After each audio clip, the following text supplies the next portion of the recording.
Hare Krishna Mataji. Hare Krishna, Hare Krishna. Hare Krishna. Hare Krishna Mataji. Hare Krishna Mataji. Hare Krishna. Om Ajnana-Timirandhasya Jnananjana-Shalakaya Chakshurunmilitam Shri Chaitanya Manobhishtam Sthapitam Yena Bhutale Swayam Rupa Kadamakyam Dadati Swapadantikam Vandeham Sri Guru Sri Yudapatakamadam Sri Krishna Vamscha Sri Rupam Sakrajatam Sahagana Rinadhanam Sahi Sadhuidam Savadutam Parijana Saidam Krishna Chaitanya Devam Sri Radha Krishna Padan Sahagana Lalita Sri Vishakhanidamsha He Krishna Karuna Sindhu Deenabandhu Jagatpate Gopesha Gopika Kanda Radha Kandam Sute Tapta Kanchana Gaurangi Sri Radhe Vrindavanichuri Rishabhanu Sudhe Devi Pranamami Haripriya Pancha Kalpatarupyascha Kripa Sindhubhyeva Patitanam Pavane Vishnave Namo Vishnu Padaya Krishna Preshtaya Bhutale Srimade Bhakti Vedanta Swami Nityanam Namaste Saraswati Devi Gauravani Pracharini Nirvishesha Shunyavadi Pashyatya Deshadarni Jaya Sri Krishna Chaitanya Prabhu Nityananda Sri Advaita Gadadhara Sri Vasadi Gaura Hare Krishna Krishna Krishna Hare Hare Rama Hare Krishna Krishna Krishna Hare Hare Rama Hare Krishna Krishna Krishna Hare Rama Hare Krishna എല്ലാവർക്കും ഭക്തി സദാചാർ ക്ലാസ്സിൽ സ്വാഗതം. ഇപ്പോൾ നമ്മള് മാസത്തോളമായി ശ്രീല പ്രഭുപാദരുടെ ലീല കണ്ടുകൊണ്ടിരിക്കുകയായിരുന്നു. ഇന്ന് നമ്മള് പ്രഭുപാദരുടെ ഗുരുവായിട്ടുള്ള ശ്രീല ഭക്തി സിദ്ധാന്ത സരസ്വതി ഠാക്കൂറിന്റെ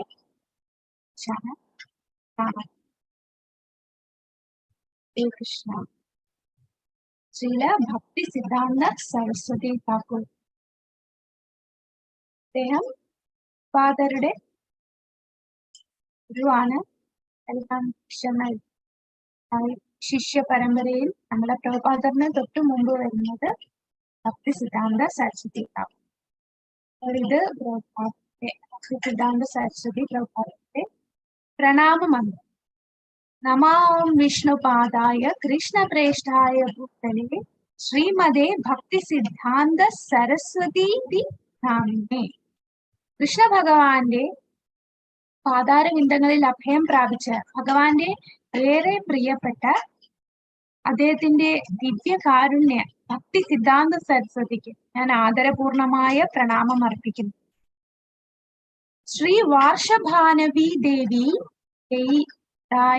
കൃപാബ്ധയെ കൃഷ്ണ സംബന്ധ വിജ്ഞാന ദായിനേ പ്രഭവേ നമഃ. ശ്രീമതി രാധാറാണിയുടെ പ്രീതിയും പരമകാരുണ്യത്തിന്റെ മഹാസാഗരവും കൃഷ്ണശാസ്ത്രത്തിന്റെ വിമോചകനുമായ ശ്രീ വാർഷഭാവനി ദേവി ദയിതാദാസന്, അതായത് നമ്മുടെ ഭക്തി സിദ്ധാന്ത സരസ്വതി ഠാക്കൂറിന്റെ ദീക്ഷാനാമമാണ് ഈ വാർഷഭാവനി ദേവി ദൈത്യ ദാസ്. ഇതായിരുന്നു അദ്ദേഹത്തിന്റെ ഹരിനാമ ദീക്ഷാനാമം. പിന്നീട് സന്യാസ ദീക്ഷയ്ക്ക് ശേഷമാണ് അദ്ദേഹം ഭക്തി സിദ്ധാന്ത സരസ്വതി എന്ന പേരിൽ അറിയപ്പെടുന്നത്. അദ്ദേഹത്തിന്റെ ഹരിനാമ ദീക്ഷാനാമമാണ് വാർഷഭാവനി ദേവി. അതായത് വാർഷഭാവനി എന്ന് പറയുന്ന ആരെയാണ്? വാർഷഭാനവി, ഭാനവി, വാർഷഭാനവി. വാർഷഭാനവി എന്ന് പറയുന്നത് രാധാറാണി. വാർഷഭാനവി ദേവി ദൈത്യ, രാധാറാണിയുടെ ഏറ്റവും പ്രിയപ്പെട്ട ദൈത്യനായ കൃഷ്ണൻ, ആ കൃഷ്ണന്റെ ദാസൻ, അതാണ് വാർഷഭാനവി ദൈത്യദാസ. അദ്ദേഹത്തെ ഞാൻ ആദരപൂർവ്വം പ്രണാമം അർപ്പിക്കുന്നു.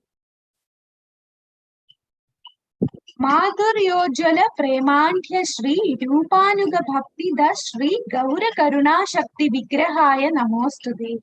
ശ്രീ ചൈതന്യ മഹാപ്രഭുവിന്റെ കാരുണ്യത്തിന്റെ ആൾരൂപമായ ഊർജമായ ശ്രീ രാധയുടെയും കൃഷ്ണന്റെയും മാധുര്യ സ്നേഹത്തിന്റെ സമ്പന്നമായ ഭക്തി സേവനം നടത്തുന്ന കൃതജ്ഞതയോടെ ശ്രീല രൂപ ഗോസ്വാമി വരികയിൽ ആ ശിഷ്യ ഗണത്തിൽ വരുന്ന അങ്ങേക്ക് ഞാൻ ആദരപൂർവമായ പ്രണാമം അർപ്പിക്കുന്നു. നമസ്തേ ഗൗരവാണി ശ്രീമൂർത്തയെ ദീനതാരിണേ രൂപാനുഗ വിരുദ്ധാഭ സിദ്ധാന്ത ദ്വന്ദ്ഹാരിണേ. ചൈതന്യ ഭഗവാന്റെ വ്യതിരിക്തമായ ഉപദേശങ്ങളായ താങ്കൾക്ക് ഞാൻ ആദരവോടെ പ്രണാമം അർപ്പിക്കുന്നു. വീണുപോയ ആത്മാക്കളുടെ വിമോചനനാണ് അങ്ങ്. ശ്രീ രൂപ ഗോസ്വാമി ഉദ്ധരിക്കുന്ന ഭക്തി സേവനത്തിന്റെ ഉപദേശങ്ങൾക്കെതിരായ ഒരു പ്രസ്താവനയും അങ്ങ് സഹിക്കില്ല. അപ്പൊ അദ്ദേഹം ആരായിരുന്നു, അദ്ദേഹത്തിന്റെ ആ ഫുൾ ലീല എന്തൊക്കെയായിരുന്നു അദ്ദേഹം ചെയ്തിരുന്നത്, അത് ഈ പ്രണാമന്ത്രത്തിൽ നിന്ന് തന്നെ നമുക്ക് മനസ്സിലാക്കാം. അവസാനം പറയുന്നുണ്ട്, രൂപ ഗോസ്വാമി തന്ന ഉപദേശത്തിന്റെ ഭക്തി സേവനത്തിന്റെ ഉപദേശങ്ങൾക്ക് എതിരായിട്ട് അപസിദ്ധാന്തങ്ങൾക്കുള്ള പ്രസ്താവനകൾ വല്ലതും വന്നാൽ അത് ഖണ്ഡിച്ചു കളയുന്നതായിരുന്നു. അതൊട്ടും സഹിക്കുന്നില്ല, അതിനെ ഹനിക്കുന്നവനായിരുന്നു നമ്മുടെ ഭക്തി സിദ്ധാന്ത സരസ്വതി ഠാക്കൂർ. രൂപ ഗോസ്വാമി തന്ന ഉപദേശങ്ങളെ എല്ലായിടത്തും പ്രചരിപ്പിക്കാനായിട്ട് പോരാട്ടം പ്രയത്നിച്ച ഒരു മഹത് ഭഗവാന്റെ അറിയാം നയന മഞ്ചരിയായിരുന്നു. ഭഗവാന്റെ ആ ശക്തിയോടുകൂടി വന്നിരിക്കുകയായിരുന്നു. മഞ്ചരി എന്ന് പറഞ്ഞാൽ ആരാണ്? നമ്മുടെ ഭഗവാന്റെ രാധാറാണിയുടെയും കൃഷ്ണന്റെയും ഇടയിലുള്ള അഷ്ടസഖികളുണ്ട്. ആ സഖികൾക്കും ദാസികളായിട്ട് മഞ്ചരികളുണ്ട്. അതില് ഏറ്റവും പ്രധാനപ്പെട്ട മഞ്ചരിയാണ് രൂപ മഞ്ചരി. രൂപമഞ്ചരി, പിന്നെ നമ്മുടെ സനാതന ഗോസ്വാമി, അവരെല്ലാരും വന്നു. പിന്നീട് നയന മഞ്ചരിയാണ് സിദ്ധാന്ത സരസ്വതി ഠാക്കൂർ. നയന മഞ്ചരി എന്ന് പറയുമ്പോ 12 വയസ്സ് 3 മാസം 15 ദിവസം ഈ പ്രായമാണ്. നല്ല റോസ് കളറിലാണ് നയനമഞ്ചരി ഇരിക്കുന്നത്. എപ്പോഴും രാധാറാണിയുടെ കാൽപാദത്തിനെ സേവിക്കുക എന്നുള്ളതാണ് നയനമഞ്ചരിയുടെ സേവനം. ആ നയനമഞ്ചരിയാണ് നമ്മുടെ ഭക്തി സിദ്ധാന്ത സരസ്വതി ഠാക്കൂറായിട്ട് അവതരിച്ചത്. ഗൗഡിയ സമ്പ്രദായത്തിലെ ഒരു വളരെ പ്രധാനപ്പെട്ട സ്ഥാനമായിരുന്നു അദ്ദേഹത്തിനുണ്ടായിരുന്നത്. കാരണം ഇദ്ദേഹത്തിന്റെ പിതാവിന്റെ പേരെന്താണ്? ആരാണ് ഭക്തി സിദ്ധാന്ത സരസ്വതി ഠാക്കൂറിന്റെ പിതാവ്? വിനോദ് ഠാക്കൂർ. ഭക്തി വിനോദ് ഠാക്കൂർ ജനിക്കുന്ന ആ സമയം എന്ന് പറഞ്ഞാൽ ഒരുപാട് അപസമ്പ്രദായങ്ങൾ പ്രചരിച്ചുകൊണ്ടിരിക്കുന്ന കാലഘട്ടമായിരുന്നു. ആർക്കും ചൈതന്യ മഹാപ്രഭുവിന്റെ ശിഷ്യ പരമ്പരയിൽ വരാൻ ആഗ്രഹമില്ലാത്ത ഒരു കാലം. ചൈതന്യ മഹാപ്രഭു തന്റെ ലീലകളൊക്കെ കഴിഞ്ഞ് പോയതിനു ശേഷം നമ്മുടെ ഗോസ്വാമിമാരും എല്ലാവരും പോയി, അങ്ങനെ ഓരോ ഭക്തന്മാരും പോയതിനു ശേഷം ഒരുപാട് ഈ ചൈതന്യ മഹാപ്രഭു നമുക്ക് തന്ന ഉപദേശങ്ങളെ പല രീതിയിലും അത് വ്യതിചലിച്ചുകൊണ്ട് ഉള്ള രീതിയിലായിരുന്നു പ്രചരിച്ചുകൊണ്ടിരുന്നത്. അപ്പോ അപസമ്പ്രദായങ്ങൾ ഭയങ്കരമായി വ്യാപിച്ചിരിക്കുന്ന കാലഘട്ടമായിരുന്നു. അതിനുദാഹരണം ഒന്നാണ് ജാതി ഗോസ്വാമി എന്ന് പറഞ്ഞാൽ, ഒരു ബ്രാഹ്മണനാവുക എന്ന് പറഞ്ഞാൽ ജന്മം കൊണ്ട് മാത്രമേ അവൻ ബ്രാഹ്മണനാവുകയുള്ളൂ, അല്ലാതെ ഒരാൾക്ക് പോലും ബ്രാഹ്മണനാകാൻ യോഗ്യതയില്ല. പക്ഷേ നമുക്കറിയാം, ശാസ്ത്രങ്ങളിൽ പറയുന്നുണ്ട്, ആരാണോ ആത്മാർത്ഥമായിട്ട് ബ്രാഹ്മണനെ പോലെ പ്രവർത്തിക്കുന്നത്, അവന്റെ കർമ്മം കൊണ്ടാണ് അവൻ ബ്രാഹ്മണനാകുന്നത്. ഒന്നാമത് കലിയുഗത്തില് എല്ലാവരും ശൂദ്രരാണ്, കർമ്മം കൊണ്ടാണ് അവൻ ബ്രാഹ്മണനാകുന്നത്. നമ്മുടെ പ്രഭുപാദർ പറഞ്ഞിട്ടുണ്ട്, ഉദാഹരണമായിട്ട് ഡോക്ടറുടെ മകൻ ഡോക്ടർ തന്നെ ആകണം എന്ന് പറയാൻ പറ്റുമോ? അവന്റെ ക്വാളിഫിക്കേഷൻ അനുസരിച്ചാണ് അവൻ ആരാകുന്നു എന്നുള്ളത്. പിന്നെ ഉള്ള ഒരു അപസമ്പ്രദായമാണ് സഖി ബേക്കി എന്ന് പറഞ്ഞാൽ, അവർ തന്നെ വിചാരിക്കും ഞാൻ രാധാറാണിയുടെ ദാസിയാണ്, എന്നാൽ അങ്ങനെ ചിന്തിച്ച് ആണുങ്ങൾ വരെ പെണ്ണിന്റെ വേഷം ധരിച്ച്, സ്ത്രീയുടെ വേഷം ധരിച്ച് ആഭരണങ്ങളൊക്കെ ഇട്ട് ഞാൻ യശോദാമയാണ്, അല്ലെങ്കിൽ ഞാൻ ലളിതാ സഖിയാണ്, ഞാൻ വിശാഖയാണ്, അങ്ങനെ കൃഷ്ണലീലകളിലുള്ള ഒരു അംഗമാണ് താനെന്ന് സ്വയം കരുതി അതേപോലെ കാര്യങ്ങൾ ചെയ്യുന്നു. എന്നാൽ അവര് നാമം ജപിക്കുകയില്ല, യമനിയമങ്ങളൊന്നും പാലിക്കുകയില്ല. ഈ ഒരു രീതിയിൽ ഇങ്ങനെ ഭജനയൊക്കെ പാടി നടക്കുകയാണ്. എന്നിട്ട് അവര് പറയും ഞങ്ങൾ ചൈതന്യ മഹാപ്രഭുവിന്റെ ആ ശിഷ്യ പരമ്പരയിൽപ്പെട്ട ആൾക്കാരാണ് എന്നുള്ളത്. അപ്പൊ ഇങ്ങനെയുള്ള ആൾക്കാരെല്ലാം സമൂഹത്തിന് തന്നെ വലിയൊരു വിപത്തായി മാറിക്കൊണ്ടിരിക്കുകയായിരുന്നു. അപ്പൊ അങ്ങനെ ഒരുപാട് അപസമ്പ്രദായങ്ങൾ ഇങ്ങനെ പ്രചരിച്ചു കൊണ്ടിരിക്കുന്നു. എന്നാൽ ശുദ്ധ ഭക്തന്മാരായിട്ടുള്ള വൈഷ്ണവരുണ്ട്. അവര് ഇതിലൊന്നും പെടാതെ ഒന്നെങ്കിൽ ഏതെങ്കിലും ഗുഹയിലോ അല്ലെങ്കിൽ കാട്ടിലോ പോയിട്ട് അവർ സ്വന്തമായിട്ട് ആരെയും പ്രചരണം ഒന്നും ചെയ്യാതെ സ്വന്തമായിട്ട് സാധനങ്ങൾ ചെയ്ത് ഉയർന്നു പോവുകയാണ് ചെയ്യുന്നത്. ഇങ്ങനെയുള്ള ഒരു കാലഘട്ടത്തിലാണ് നമ്മുടെ ഭക്തി വിനോദ് താക്കൂർ ജനിക്കുന്നത്. ഭക്തി വിനോദ് താക്കൂർ എന്ന് പറഞ്ഞാൽ ഭക്തി സിദ്ധാന്ത സരസ്വതി താക്കൂറിന്റെ പിതാവ്. അപ്പോ വളരെ മോശപ്പെട്ട ഒരു കാലഘട്ടമായിരുന്നു ആ സമയത്ത്. ചൈതന്യ മഹാപ്രഭു തന്ന ആ ശുദ്ധമായിട്ടുള്ള പ്രക്രിയകൾ, നാമ സങ്കീർത്തനം, ഇതെല്ലാം ഒരു വഴി മാറിപ്പോകുന്ന സാഹചര്യം. 6 ഗോസ്വാമിമാർ അവർ അഹോരാത്രം എത്ര അവരുടെ ജീവിതമെല്ലാം നമ്മളോടുള്ള കാരുണ്യം കൊണ്ടാണ് എത്ര പുസ്തകങ്ങൾ എല്ലാം രചിച്ചു, എല്ലാം ഉപേക്ഷിച്ചു. ശരിക്കും ഈ 6 ഗോസ്വാമിമാർക്ക് ഗോസ്വാമിമാരെന്ന് പറയുമ്പോൾ എല്ലാവരും വലിയ പൊസിഷനിൽ ഇരുന്നവരാണ്. നമുക്കറിയാം രൂപസനാതനന്മാർ ആ സുൽത്താന്റെ കൊട്ടാരത്തിലെ ഏറ്റവും ഉയർന്ന സ്ഥാനത്തിൽ ഇരുന്നവരാണ്. എല്ലാം ഉപേക്ഷിച്ചിട്ടാണ് വന്നത്. അപ്പൊ അങ്ങനെ ഉപേക്ഷിച്ച് എന്താണെന്നോ അവർ ചെയ്യുന്നത്? ചൈതന്യ മഹാപ്രഭുവിന്റെ വേണ്ടി സേവനം ചെയ്യുന്നു. എത്ര ദിനരാത്രങ്ങളായിട്ട് നമുക്ക് വേണ്ടി, കലിയുഗത്തിൽ ഇനി വരാൻ പോകുന്ന ജനറേഷന് വേണ്ടി എല്ലാം എഴുതുകയായിരുന്നു. അദ്ദേഹത്തിന്റെ ടീച്ചിങ്സ്, ചൈതന്യ മഹാപ്രഭുവിന്റെ ചൈതന്യ മഹാപ്രഭു എന്ന് പറഞ്ഞാൽ നമുക്കറിയാം ഭഗവാൻ തന്നെയാണ്. ഭഗവാൻ തന്ന ഉപദേശങ്ങളെല്ലാം എഴുതുന്നു. എഴുതുക എന്ന് പറഞ്ഞാൽ ഇന്നത്തെ പോലെ നമ്മള് ഒരു ബുക്കും പേപ്പറോ അല്ലെങ്കിൽ ഒരു ലാപ്ടോപ്പിൽ ടൈപ്പ് ചെയ്ത് തെറ്റിപ്പോയാൽ നമുക്ക് ഡിലീറ്റ് ചെയ്യാം, അങ്ങനെയൊക്കെ ഓപ്ഷൻ ഉണ്ട്. പക്ഷെ അന്നത്തെ കാലത്ത് അങ്ങനെയല്ല. ഈ ഓലയിലൊക്കെ എഴുതുകയാണ്. അപ്പൊ ആ ഓല എന്ന് പറഞ്ഞാൽ അത്രയും പ്രോസസ്സ് ചെയ്താണ് ആ ഓല കിട്ടുക. അങ്ങനെയുള്ള ഓലയില് ഒരു മിസ്റ്റേക്ക് പോലും വരാൻ പാടില്ല. അങ്ങനെ രചിച്ച് നമുക്ക് എല്ലാവർക്കും വേണ്ടി തന്നു. അത്രയും തന്ന ആ ഉപദേശങ്ങളെല്ലാം അന്യം നിന്ന് പോകുന്ന ഒരു സാഹചര്യത്തിൽ വന്ന് നിൽക്കുകയാണ്. ശുദ്ധ വൈഷ്ണവന്മാരില്ല. അപ്പോഴാണ് ഭക്തി വിനോദ് താക്കൂർ ജനിക്കുന്നത്. ഈ ഭക്തി വിനോദ് താക്കൂറിന് വേണമെങ്കിൽ ഇതുപോലെ ഒരു അവധൂതനാകായിരുന്നു, അല്ലെങ്കിൽ ഇതെല്ലാം മാറി ഈ സമൂഹത്തിൽ നിന്ന് മാറി നിന്ന് സ്വന്തമായിട്ട് അദ്ദേഹം സാധന ചെയ്ത് ഒരു ശുദ്ധ ഭക്തനെ പോലെ പോകായിരുന്നു. പക്ഷേ ഈ സമൂഹത്തോടുള്ള കാരുണ്യം കൊണ്ട് അദ്ദേഹം ഇതിനെയെല്ലാം വെട്ടി മാറ്റുകയായിരുന്നു. പ്രചരിപ്പിക്കാനായിട്ട് അദ്ദേഹം ഒറ്റയ്ക്ക് തുനിയിറങ്ങുകയായിരുന്നു. 1896 ആദ്യത്തെ പുസ്തകം അദ്ദേഹം പബ്ലിഷ് ചെയ്യുന്നത്. അത് ചൈതന്യ മഹാപ്രഭുവിന്റെ അശുദ്ധമായിട്ടുള്ള ആ ടീച്ചിങ്സ് ആണ്. അത് കാനഡയിലുള്ള യൂണിവേഴ്സിറ്റി ലൈബ്രറിയിൽ ഇപ്പോഴും ആ പുസ്തകമുണ്ട്.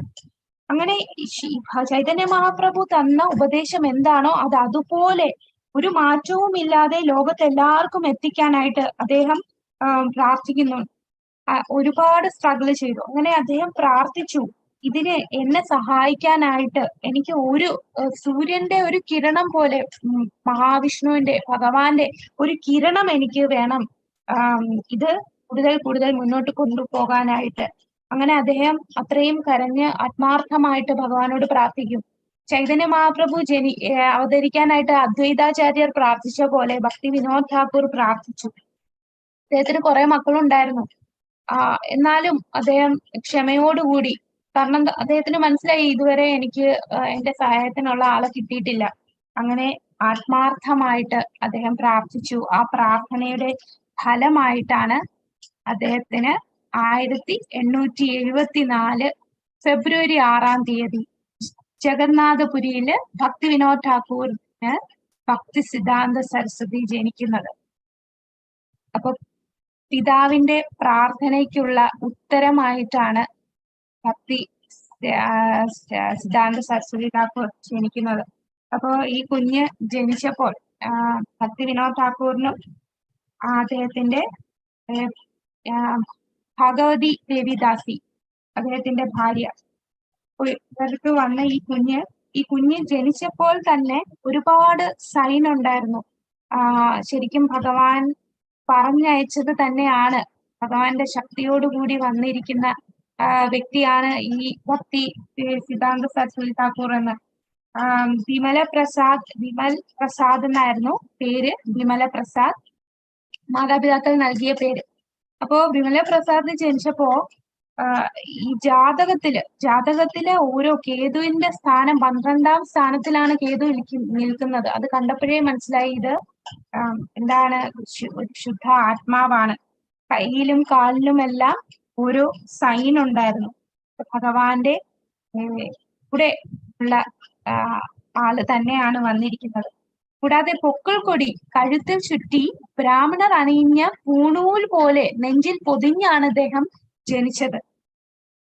അങ്ങനെ വിമല പ്രസാദ് എന്ന നാമം കൊടുത്തു. എന്തുകൊണ്ടാണ് വിമല പ്രസാദ് എന്ന നാമം കിട്ടിയത് എന്ന് ആർക്കേലും അറിയാമോ?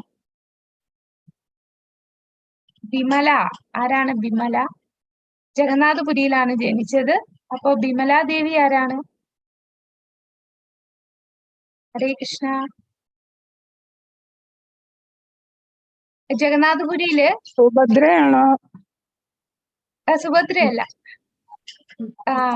ജഗന്നാഥപുരിയില് നമ്മള് ജഗന്നാഥ പ്രസാദം ഭയങ്കര ഫേമസ് ആണല്ലേ. അപ്പൊ ജഗന്നാഥ പ്രസാദം ഫേമസ് ആവാൻ കാരണം എന്താണ്? ജഗന്നാഥന് സമർപ്പിച്ച പ്രസാദം പിന്നീട് ആർക്കാണ് കൊടുക്കുന്നത്? വിമലാദേവി, നമ്മുടെ പാർവതി ദേവിയാണ്.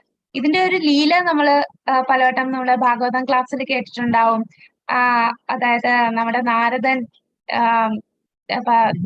നാരദൻ ലക്ഷ്മി ദേവിയുടെ അടുത്ത് ഭഗവാന്റെ പ്രസാദം കിട്ടുമോ എന്ന് ചോദിക്കുകയും അങ്ങനെ ലക്ഷ്മി ദേവി പ്രസാദം കൊടുത്തു. അപ്പൊ നാരദൻ ആ ആനന്ദത്തോടു കൂടി മഹാദേവന്റെ അടുത്ത് ചെല്ലുന്നു. അപ്പൊ മഹാദേവൻ, എന്താ നിനക്ക് ഇത്ര ഉന്മാദത്തോട് നിൽക്കുന്നത്, എന്താ ഇത്ര ആനന്ദത്തിന് കാരണം ചോദിക്കുമ്പോ, ഞാൻ പ്രസാദം കഴിച്ചു, ഭഗവാന്റെ നാരായണന്റെ പ്രസാദം. അപ്പൊ എനിക്കും കൂടെ നീ കൊണ്ടുവന്നില്ലല്ലോ. അപ്പൊ കയ്യിൽ നഖത്തിന്റെ ഇടയിൽ കുറച്ചിരുന്നു. അപ്പൊ അത് മഹാദേവൻ കഴിച്ചപ്പോ മഹാദേവന് അതിയായ ആനന്ദത്തിൽ മഹാദേവൻ നൃത്തം വെക്കാൻ തുടങ്ങി.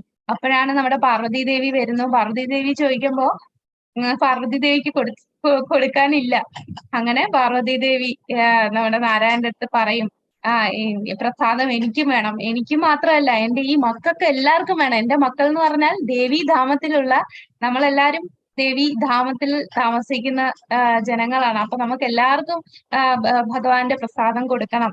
അങ്ങനെയാണ് ജഗന്നാഥന്റെ പ്രസാദം ആദ്യം വിമലാദേവിക്ക് സമർപ്പിക്കും. വിമലാദേവി പാർവതി ദേവിയാണ്. വിമലാദേവിയുടെ പ്രസാദം കിട്ടുമ്പോഴാണ് അത് മഹാപ്രസാദമാകുന്നത്. അതാണ് ജഗന്നാഥ പ്രസാദം. അങ്ങനെ കുഞ്ഞിനെ കൊടുക്കുന്ന പ്രസാദം വിമല പ്രസാദം. അതുകൊണ്ട് വിമല പ്രസാദ് എന്നാണ് മാതാപിതാക്കൾ അദ്ദേഹത്തിന് നൽകിയ നാമം. അപ്പോ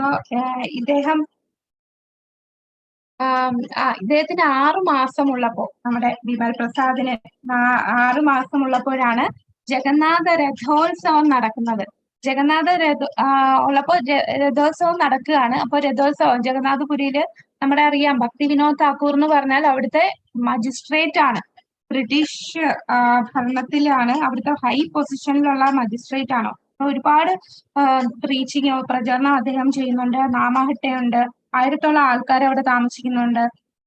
അപ്പോ 1000-ഓളം ആൾക്കാർ അദ്ദേഹത്തിന്റെ നാമഹട്ടയിൽ വന്ന് പ്രചരണം, ഈ അദ്ദേഹത്തിന്റെ ക്ലാസ്സുകളൊക്കെ കേൾക്കാൻ വരുമായിരുന്നു. അപ്പൊ അങ്ങനെ നല്ല രീതിയിൽ തന്റെ ഭൗതികമായിട്ടുള്ള കാര്യങ്ങളും ആധ്യാത്മികമായിട്ടുള്ള കാര്യങ്ങളും നല്ല രീതിയിൽ ഒരുപോലെ കൊണ്ടുപോകാൻ പറ്റുന്ന അത്രയും ഇന്റലിജന്റ് ആയിരുന്നു ഭക്തി വിനോദ് താക്കൂർ. ഭക്തി വിനോദ് താക്കൂർ അവിടെ മജിസ്ട്രേറ്റ് ആയിട്ട് പോലും അത്രയും ഹെവി വർക്കാണ് മജിസ്ട്രേറ്റ് ആയി ഇരിക്കുമ്പോൾ ഉള്ള ആ ജോലികളെല്ലാം വളരെ കൃത്യമായിട്ടാണ് അദ്ദേഹം ചെയ്യുന്നത്. 3 മണിക്കൂർ നേരത്തെ, എല്ലാരും ചെയ്യുന്നതിനേക്കാളും 3 മണിക്കൂർ നേരത്തെ അദ്ദേഹം പെട്ടെന്ന് ചെയ്തു തീർക്കാൻ സാധിക്കും. അപ്പൊ ബാക്കി സമയമെല്ലാം അദ്ദേഹം ഭഗവത് സേവനത്തിന് വേണ്ടിയാണ് ഉപയോഗിക്കുന്നത്. അപ്പൊ അത്രയും വലിയ പൊസിഷനുള്ള വ്യക്തിയായിരുന്നു നമ്മുടെ വിമല പ്രസാദിന്റെ, ഭക്തി സിദ്ധാന്ത സരസ്വതി താക്കൂറിന്റെ പിതാവ് ഭക്തി വിനോദ് താക്കൂർ. ഇപ്പൊ രഥോത്സവം നടക്കുമ്പോൾ ഒരു ദിവസം ഈ കുഞ്ഞിന് 6 മാസം ഉള്ളപ്പോഴാണ് ഈ രഥം, നമുക്കറിയാം രഥത്തിന്റെ കഥയല്ലേ. രഥം എന്ന് പറഞ്ഞാൽ ഇത് രഥം നീങ്ങുകയും നിൽക്കുകയും ഒന്നും നമ്മൾ വലിക്കുക, നമ്മൾ നിർത്തുകയല്ല. അത് ഭഗവാന് ഇഷ്ടമുള്ള രീതിയിലാണ്. ഭഗവാന് നിർത്തണമെന്ന് വിചാരിച്ചാൽ അവിടെ നിൽക്കും. അതാണ് രഥം. ഇതിന് വേറൊരു കഥയുണ്ട്. ഈ രാജാവ് ഓരോ രാജാക്കന്മാര് മാറി മാറി വന്നപ്പോൾ ഒരിക്കലും ഒരു രാജാവിന് ഇതിലൊന്നും വിശ്വാസമില്ലായിരുന്നു. ഈ രഥം വലിക്കുകയും ഇത് നിർത്തുന്നതൊക്കെ ഭഗവാൻ വിചാരിച്ചിട്ടാണെന്നുള്ളതിലൊന്നും വിശ്വാസമില്ലായിരുന്നു. അപ്പോ എപ്പോഴേലും രഥം നിന്ന് കഴിഞ്ഞ് നമ്മൾ എത്ര വലിച്ചാലും അത് നീങ്ങില്ല. അപ്പൊ അങ്ങനെ ഇരിക്കുമ്പോ ഈ രാജാവ് പറഞ്ഞു, ഒരു കാര്യം ചെയ്യും, ഒരു 10 ആനകളെ നിർത്തൂ, ആനയെ കൊണ്ട് വലിപ്പിച്ച് നമുക്ക് നീക്കാം. പക്ഷെ എത്ര ആനയെ നിർത്തി വലിച്ചിട്ടൊന്നും രഥം നീങ്ങുന്നില്ല. അന്ന് രാത്രി ഈ രാജാവിന്റെ സ്വപ്നത്തില് ജഗന്നാഥൻ വരും. ജഗന്നാഥൻ വന്നിട്ട് ശാസന നൽകും. എന്റെ ലീലയിൽ ഇടപെടാൻ നിനക്ക് അധികാരമില്ല. കുറച്ചു നാളത്തേക്ക് നീ ഇവിടുത്തെ രാജാവായിരിക്കും, പക്ഷെ ഞാൻ ഈ ജഗത്തിന്റെ രാജാവാണ്, ജഗന്നാഥനാണ്. ഞാനാണ് നിന്നെ ഇവിടെ രാജാവായിട്ട് നിർത്തിയിരിക്കുന്നത്. പക്ഷെ എന്റെ ലീലകളിൽ തടസ്സം നിൽക്കാൻ നിനക്ക് യാതൊരു അധികാരവുമില്ല എന്ന് ശാസന കൊടുക്കും. അപ്പൊ അങ്ങനെ ഈ രാജാവ് ആനകളെയൊക്കെ മാറ്റി രഥം പോകുന്ന പോലെ പോകട്ടെ എന്ന് പിന്നെ ഓർഡർ കൊടുക്കും. അപ്പൊ അതാണ് നമ്മുടെ ജഗന്നാഥല്ലേ. അപ്പൊ ജഗന്നാഥൻ അറിയാം ആരാണ് ഈ വന്നിരിക്കുന്നതെന്ന്. അങ്ങനെ ഭക്തി വിനോദ് ഠാക്കൂറിന്റെ വീട്ടിന്റെ ഫ്രണ്ടില് ഈ രഥം 3 ദിവസം അനങ്ങാതെ അവിടെ തന്നെ നിൽക്കും. അപ്പോ തന്റെ ഭാര്യ കുഞ്ഞ് നമ്മുടെ വിമല പ്രസാദിനെ എടുത്ത് ഈ ജഗന്നാഥ രഥത്തിന്റെ ജഗന്നാഥന്റെ അടുത്ത് കൊണ്ടുവയ്ക്കും. ആ ജഗന്നാഥന്റെ അടുത്ത് വന്നപ്പോഴേ കുഞ്ഞ് കൈ കൊണ്ട് ഈ കുട്ടി നമ്മുടെ ജഗന്നാഥന്റെ പാദം സ്പർശിക്കും. സ്പർശിച്ച ഉടൻ തന്നെ ജഗന്നാഥന്റെ ശരീരത്തുണ്ടായിരുന്ന ഹാരം കുട്ടിയുടെ മേൽ വീഴുകയാണ്. അത് കണ്ടപ്പോഴേ ഭക്തി വിനോദ് ഠാക്കൂറിന് മനസ്സിലായി, ഞാൻ പ്രാർത്ഥിച്ച പുത്രനെ എനിക്ക് തിരിച്ചറിഞ്ഞത് അപ്പോഴാണ്. ശരിക്കും ഇത് ഉറപ്പിച്ചു, തന്റെ പ്രാർത്ഥനയ്ക്കുള്ള ഫലമായിട്ടാണ് ഈ കുഞ്ഞ് വന്നത്. അവിടെയുള്ള എല്ലാ മറ്റുള്ള സന്യാസിമാരും അവിടെയുള്ള പ്രീസ്റ്റ് എല്ലാരും പറയും, ഓ ജഗന്നാഥന്റെ വലിയ അനുഗ്രഹമാണ് കിട്ടിയ കുഞ്ഞാണ് എന്ന്. അങ്ങനെയാണ് പിന്നീടാണ് രഥം അവിടുന്ന് അനങ്ങാൻ തുടങ്ങി. പിന്നെ നമ്മുടെ വിമൽ പ്രസാദ് 4 വയസ്സൊക്കെ ആയിരുന്നപ്പോ കുട്ടിയായിരുന്നു. അപ്പൊ ആ 4 വയസ്സുള്ള കുട്ടി അന്ന് ഈ മാമ്പഴ സീസണാണ്. മാമ്പഴ സീസണിൽ ഒരുപാട് മാമ്പഴം, നല്ല പഴുത്ത മാമ്പഴം ഇരിക്കുകയാണ്. നമുക്കറിയാം കുഞ്ഞുങ്ങളാകുമ്പോ എന്ത് കണ്ടാലും വായിൽ വെക്കും. അപ്പൊ ഈ 4 വയസ്സുള്ള കുട്ടി ആ മാമ്പഴം എടുത്ത് ഇങ്ങനെ കഴിക്കുകയാണ്. കഴിച്ചപ്പോ ഭക്തി വിനോദ് ഠാക്കൂർ വന്നിട്ട് മൃദുവായിട്ട് പറയും, മോനെ ഇങ്ങനെ കഴിക്കാമോ, നീ അപരാധമല്ലേ ചെയ്തത്, ഇത് ഭഗവാന് അർപ്പിച്ചതാണോ, ഭഗവാൻ ഓഫർ ചെയ്തതല്ലേ നമ്മൾ കഴിക്കാവൂ. അത് കേട്ടപ്പോൾ വിമല പ്രസാദ് കുട്ടിയാണ്, എന്നിട്ട് പോലും താൻ ഒരു വലിയ അപരാധിയാണ്, താൻ ഭഗവാന് സമർപ്പിക്കാത്ത മാമ്പഴം കഴിച്ചു, അന്ന് പ്രതിജ്ഞ ചെയ്തതാണ്. പിന്നെ ജീവിതകാലത്ത് ഒരിക്കലും അദ്ദേഹം മാമ്പഴം കഴിച്ചിട്ടേയില്ല. അപ്പൊ പ്രഭുപാദർ ഇങ്ങനെ പറയും, തന്റെ ഭക്തി സിദ്ധാന്ത സരസ്വതി ഠാക്കൂറിന്റെ ശിഷ്യന്മാര് ഓഫർ ചെയ്ത മാമ്പഴം കൊടുക്കുമ്പോ അദ്ദേഹം പറയും, മാമ്പഴം കാണുമ്പോ പറയില്ല, ഞാനൊരു അപരാധിയാണ്, ഞാൻ മാമ്പഴം തൊടില്ല, ഞാൻ ഭഗവാന് അർപ്പിക്കാതെയാണ് ഞാൻ മാമ്പഴം കൊച്ചിലെ 4 വയസ്സുള്ളപ്പോ കഴിച്ചതാണ്. അപ്പൊ അത്ര ദൃഢനിശ്ചയത്തോടു കൂടിയാണ് അദ്ദേഹം ആ ഒരു പ്രായത്തിൽ തന്നെ പോയിക്കൊണ്ടിരുന്നത്. 6 വയസ്സുണ്ടായിരുന്നപ്പോഴാണ് ഭക്തി സിദ്ധാന്ത സരസ്വതി ഠാക്കൂർ അദ്ദേഹത്തിന് ഒരു കൂർമ്മ ദേവന്റെ പ്രതിഷ്ഠ കൊടുക്കുന്നത്. അത് ഭക്തിഭവന്റെ കൺസ്ട്രക്ഷൻ നടക്കുകയാണ്. ഭക്തിഭവൻ എന്ന് പറഞ്ഞാല് ഈ ഭജന ചെയ്യാനും പ്രചാരണം ചെയ്യാനും ഉള്ള ഒരു ബിൽഡിംഗ് ആയിരുന്നു. അപ്പൊ അതിന്റെ കൺസ്ട്രക്ഷൻ ചെയ്യാനായിട്ട് ഇങ്ങനെ കുഴിച്ചപ്പോഴാണ് കൂർമ്മദേവിന്റെ ഒരു പ്രതിഷ്ഠ കിട്ടുന്നത്. ആ പ്രതിഷ്ഠ ഭക്തി വിനോദ് ഠാക്കൂർ മകന് കൊടുക്കുകയും ഇത് ആരാധിക്കാനായിട്ട് പിതാവ് കൊടുക്കുന്നു. അപ്പൊ അന്ന് മുതൽ കൂർമ്മദേവിന്റെ ആ വിഗ്രഹത്തെ ഭക്തി വിനോദ് വിമല പ്രസാദ് ആരാധിക്കുമായിരുന്നു. അന്ന് അദ്ദേഹത്തിന് ഒരു മാല കൊടുത്ത് നാമം ജപിക്കാനും 6 വയസ്സുള്ളപ്പോൾ നാമം ജപിക്കാനും കൂടാതെ നരസിംഹ മന്ത്രം എല്ലാം ചൊല്ലാനായിട്ട് പറയുന്നുണ്ട്. 7 വയസ്സുള്ളപ്പോൾ തന്നെ ഭഗവത്ഗീത മുഴുവൻ 700 ശ്ലോകവും മനപ്പാടമാക്കി എന്ന് പറഞ്ഞാൽ ഈ ശ്ലോകം കാണാതെ പറയുക മാത്രമല്ല, അതിലെ എല്ലാ വാക്യങ്ങളുടെ വിശദീകരിക്കാൻ പോലും കഴിവുണ്ടായിരുന്നു 7 വയസ്സുള്ളപ്പോൾ. അപ്പൊ അത്രയും ഇന്റലിജന്റ് ആയിരുന്നു നമ്മുടെ ഭക്തി സിദ്ധാന്ത സരസ്വതി ഠാക്കൂർ. ഇതിനു മുമ്പ് ഇദ്ദേഹത്തിന് അന്നപ്രശ്നം നടക്കും. അന്നപ്രശ്നം എന്ന് പറഞ്ഞാൽ നമ്മളെ ചോറൂണ് സമയം. ഈ ചോറൂണ് കൊടുക്കുന്ന സമയത്ത് ആണ് എന്താണ് ഈ ഒരു ആചാരമുണ്ട്. കുട്ടിയെ ഇരുത്തിയിട്ട് അതിന്റെ ഫ്രണ്ടില് കുറെ കാര്യങ്ങൾ വെക്കും. പൈസ വെക്കും, ചിലപ്പോ സ്വർണം വെക്കും, പിന്നെ വേറെ ബുക്കുകൾ വെക്കും, പിന്നെ ശ്രീമദ് ഭാഗവതം വെക്കും. അപ്പൊ ഇതിൽ ഏതിലോട്ടാണ് കുട്ടിക്ക് താല്പര്യമുള്ളത്, ആ ഒരു കഴിഞ്ഞ ജന്മത്തിന്റെ ആ ഒരു ബാക്കി ഭാഗമായിട്ടാണല്ലോ വരുന്നത്. നമ്മളെ സാധാരണ ഭൗതിക ലോകത്തുള്ളവർ കഴിഞ്ഞ ജന്മത്തിന്റെ ആ ഒരു വാസനയോട് കൂടിയാണ് ഈ ജന്മം വരുന്നത്. അപ്പൊ ഈ ജന്മം എന്താണ് വാസനയുള്ളത് എന്ന് മനസ്സിലാക്കാൻ ഇങ്ങനെ ചെയ്യുമായിരുന്നു. അപ്പോ എന്തായിരിക്കും നമ്മുടെ ഭക്തി സിദ്ധാന്ത സരസ്വതി താക്കൂർ എടുത്തത്? ബുക്കാണോ? ഭാഗവതം ബുക്ക്. ശ്രീമദ് ഭാഗവതം. അപ്പൊ ആ കുട്ടി എഴഞ്ഞു ചെന്ന് ആ പുസ്തകം ഇങ്ങനെ എടുത്ത് ഇങ്ങനെ കെട്ടിപ്പിടിക്കുകയാണ് ചെയ്യുന്നത്. അപ്പോഴും എല്ലാവർക്കും മനസ്സിലായി കുട്ടി കൂടുതൽ കൃഷ്ണാബോധത്തിലേക്ക് വരുന്നതാണ് എന്ന് മനസ്സിലാക്കാൻ സാധിച്ചു. അങ്ങനെ വിമൽ പ്രസാദ് 7 വയസ്സ് കഴിഞ്ഞു. പിന്നെ വൈഷ്ണവ മാസികയായ സജ്ജന തോഷണിയുടെ പ്രസിദ്ധീകരണത്തോടനുബന്ധിച്ച് അദ്ദേഹത്തിന്റെ പിതാവ് പ്രൂഫ് റീഡിംഗ്, പ്രിന്റിംഗ് ഇതെല്ലാം അദ്ദേഹത്തെ പരിശീലിപ്പിക്കാൻ തുടങ്ങി. പല പുണ്യസ്ഥലങ്ങളിലും പിതാവിനൊപ്പം സന്ദർശിക്കും. പണ്ഡിതന്മാരുടെ പ്രഭാഷണങ്ങളെല്ലാം കേൾക്കും. 10ാം വയസ്സിൽ സെറാംപൂർ മിഷണറി സ്കൂളിൽ പഠിക്കുമ്പോൾ പിതാവിൽ നിന്ന് ഹരേ കൃഷ്ണ മന്ത്രത്തിലും നരസിംഹദേവ മന്ത്രത്തിലും ദീക്ഷ സ്വീകരിച്ചു.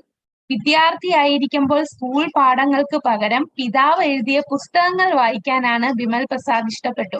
ഭയങ്കര ഇന്റലിജന്റ് ആയിരുന്നു. സ്കൂളിൽ തന്നെ വേറിട്ട് നിൽക്കുന്ന ഒരു കുട്ടിയായിരുന്നു. ഇപ്പൊ ടീച്ചേഴ്സ് പഠിപ്പിക്കുന്നതിന് മുമ്പ് തന്നെ പെട്ടെന്ന് എന്താണ് ഒരു ഫോട്ടോഗ്രാഫിക് മെമ്മറി എന്ന് പറയും. ഒരു വട്ടം കേട്ടാൽ പിന്നെ ജീവിതകാലം മൊത്തവും അത് ഓർമ്മ കാണും, ഒരിക്കലും മറക്കില്ല. ഭയങ്കര ഇന്റലിജന്റ് ആയിട്ട് ഉള്ള കുട്ടി. ക്ലാസ്സിൽ അധികം ഇരിക്കില്ല, മിക്കവാറും ലൈബ്രറിയിലൊക്കെ പോയായിരിക്കും ഇരിക്കുന്നത്. കാരണം ടീച്ചേഴ്സിനേക്കാളും കൂടുതൽ ജ്ഞാനമുള്ള കുട്ടിയായിരുന്നു.